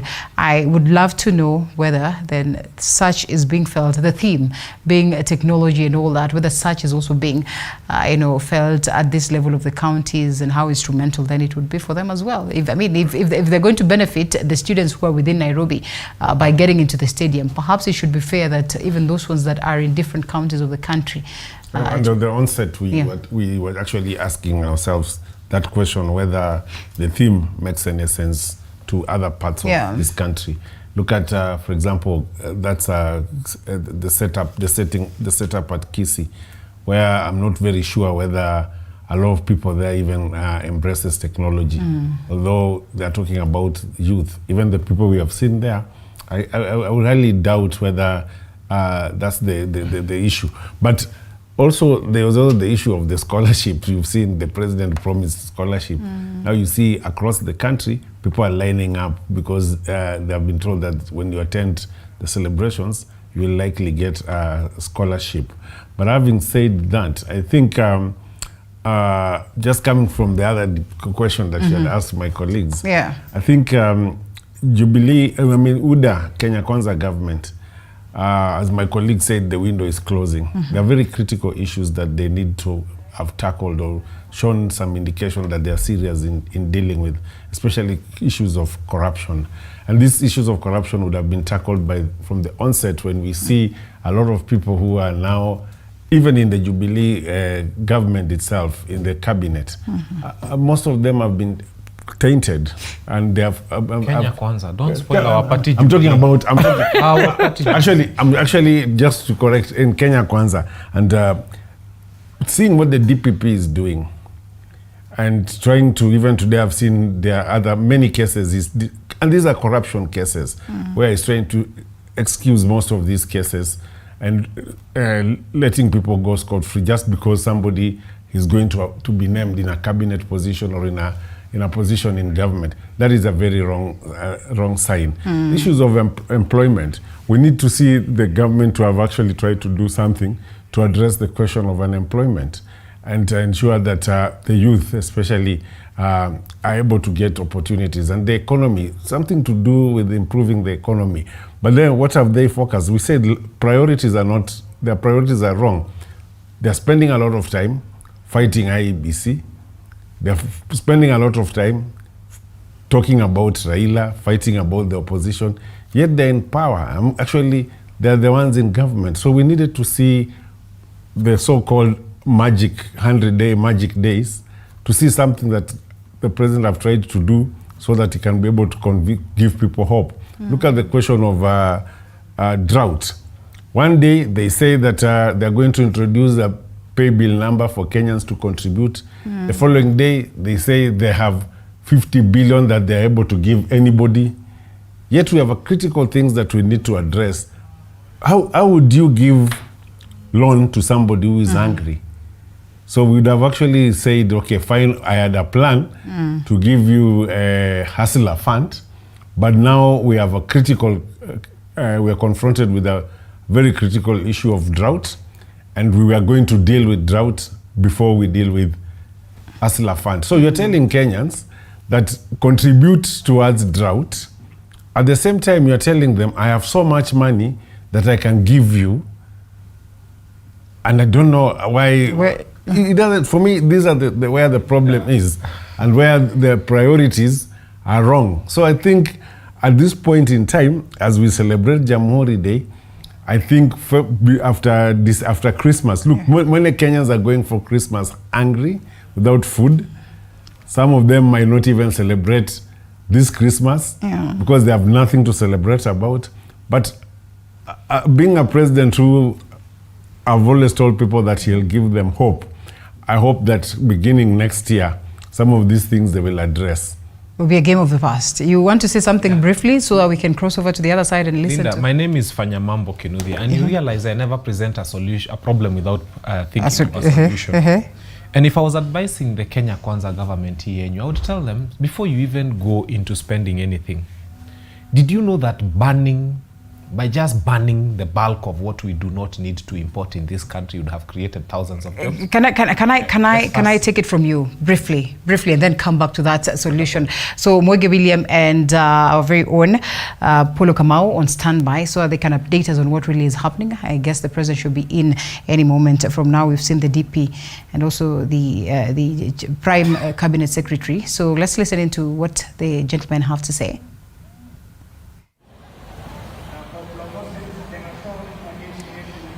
Good morning, Linda, from the Nyayo National Stadium, where it's all about a digital Jamhuri Day, so they call it. It's all about innovate, connect, and inspire.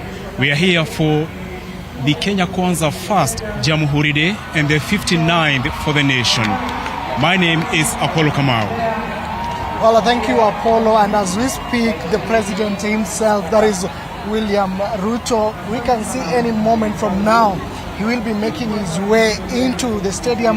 He has already embarked on the official military vehicle that is going to use to at least wave to the crowd that has made its way to the national, that is the Nyayo National Stadium for the 59th Jamhuri celebration. This is the first, as you have put it right, it is the first national celebration for the Kenya Kwanza government led by President William Ruto. And top of the agenda for this government is matters digitization, innovation, and we have seen a proposal to do 100,000 fiber cables to different towns of the country, more so the villages, vijijini. What do you think of this as we wait for the president to make his way in here?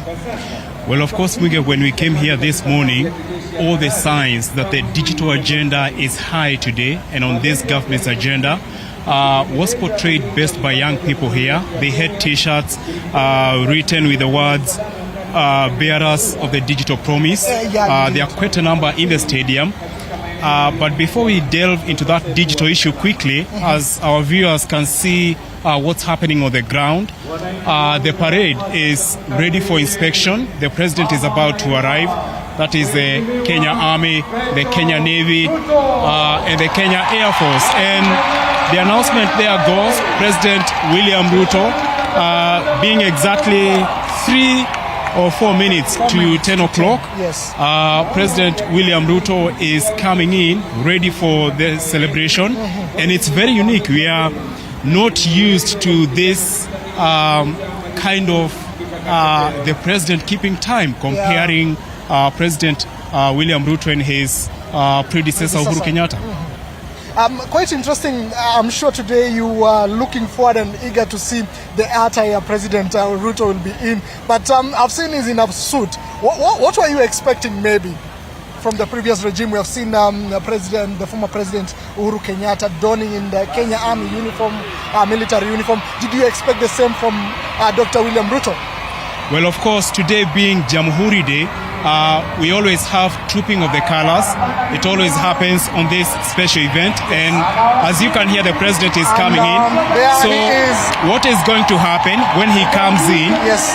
After he does his round appreciating Kenyans around the stadium, when it comes to trooping of the colors, what we are looking out for is whether the president will be donning the red tunic. Will he go for the Kenya Navy? Will he go for Kenya Air Force? Yes. We were used to former President Uhuru Kenyatta donning the Kenya Army attire, the red tunic. So for this one, we are waiting to see what kind of attire the president will be in.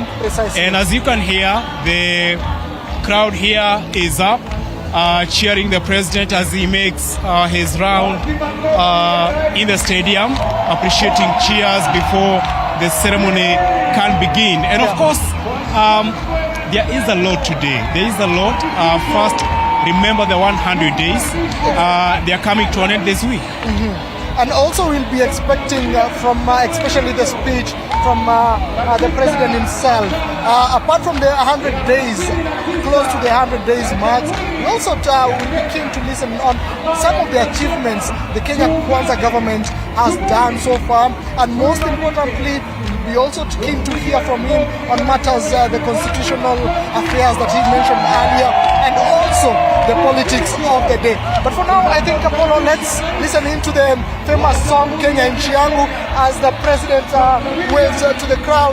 And quite interesting, majority of those who have appeared here are the young people. Let's listen and also see what the president as he cheers the crowds here. Ni nchi yetu ambayo tunasonga mbele. Watoto wa shule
Mheshimiwa Rais. Hivi sasa gwaride hili likiweza kupinda kushoto kulia, ili kuweza kuja kushuhudia kwa ukaribu kipindi kitakachofuata, kipindi cha kutiwa wakfu bendera hizi za kikosi cha 23 cha jeshi letu la nchi kavu.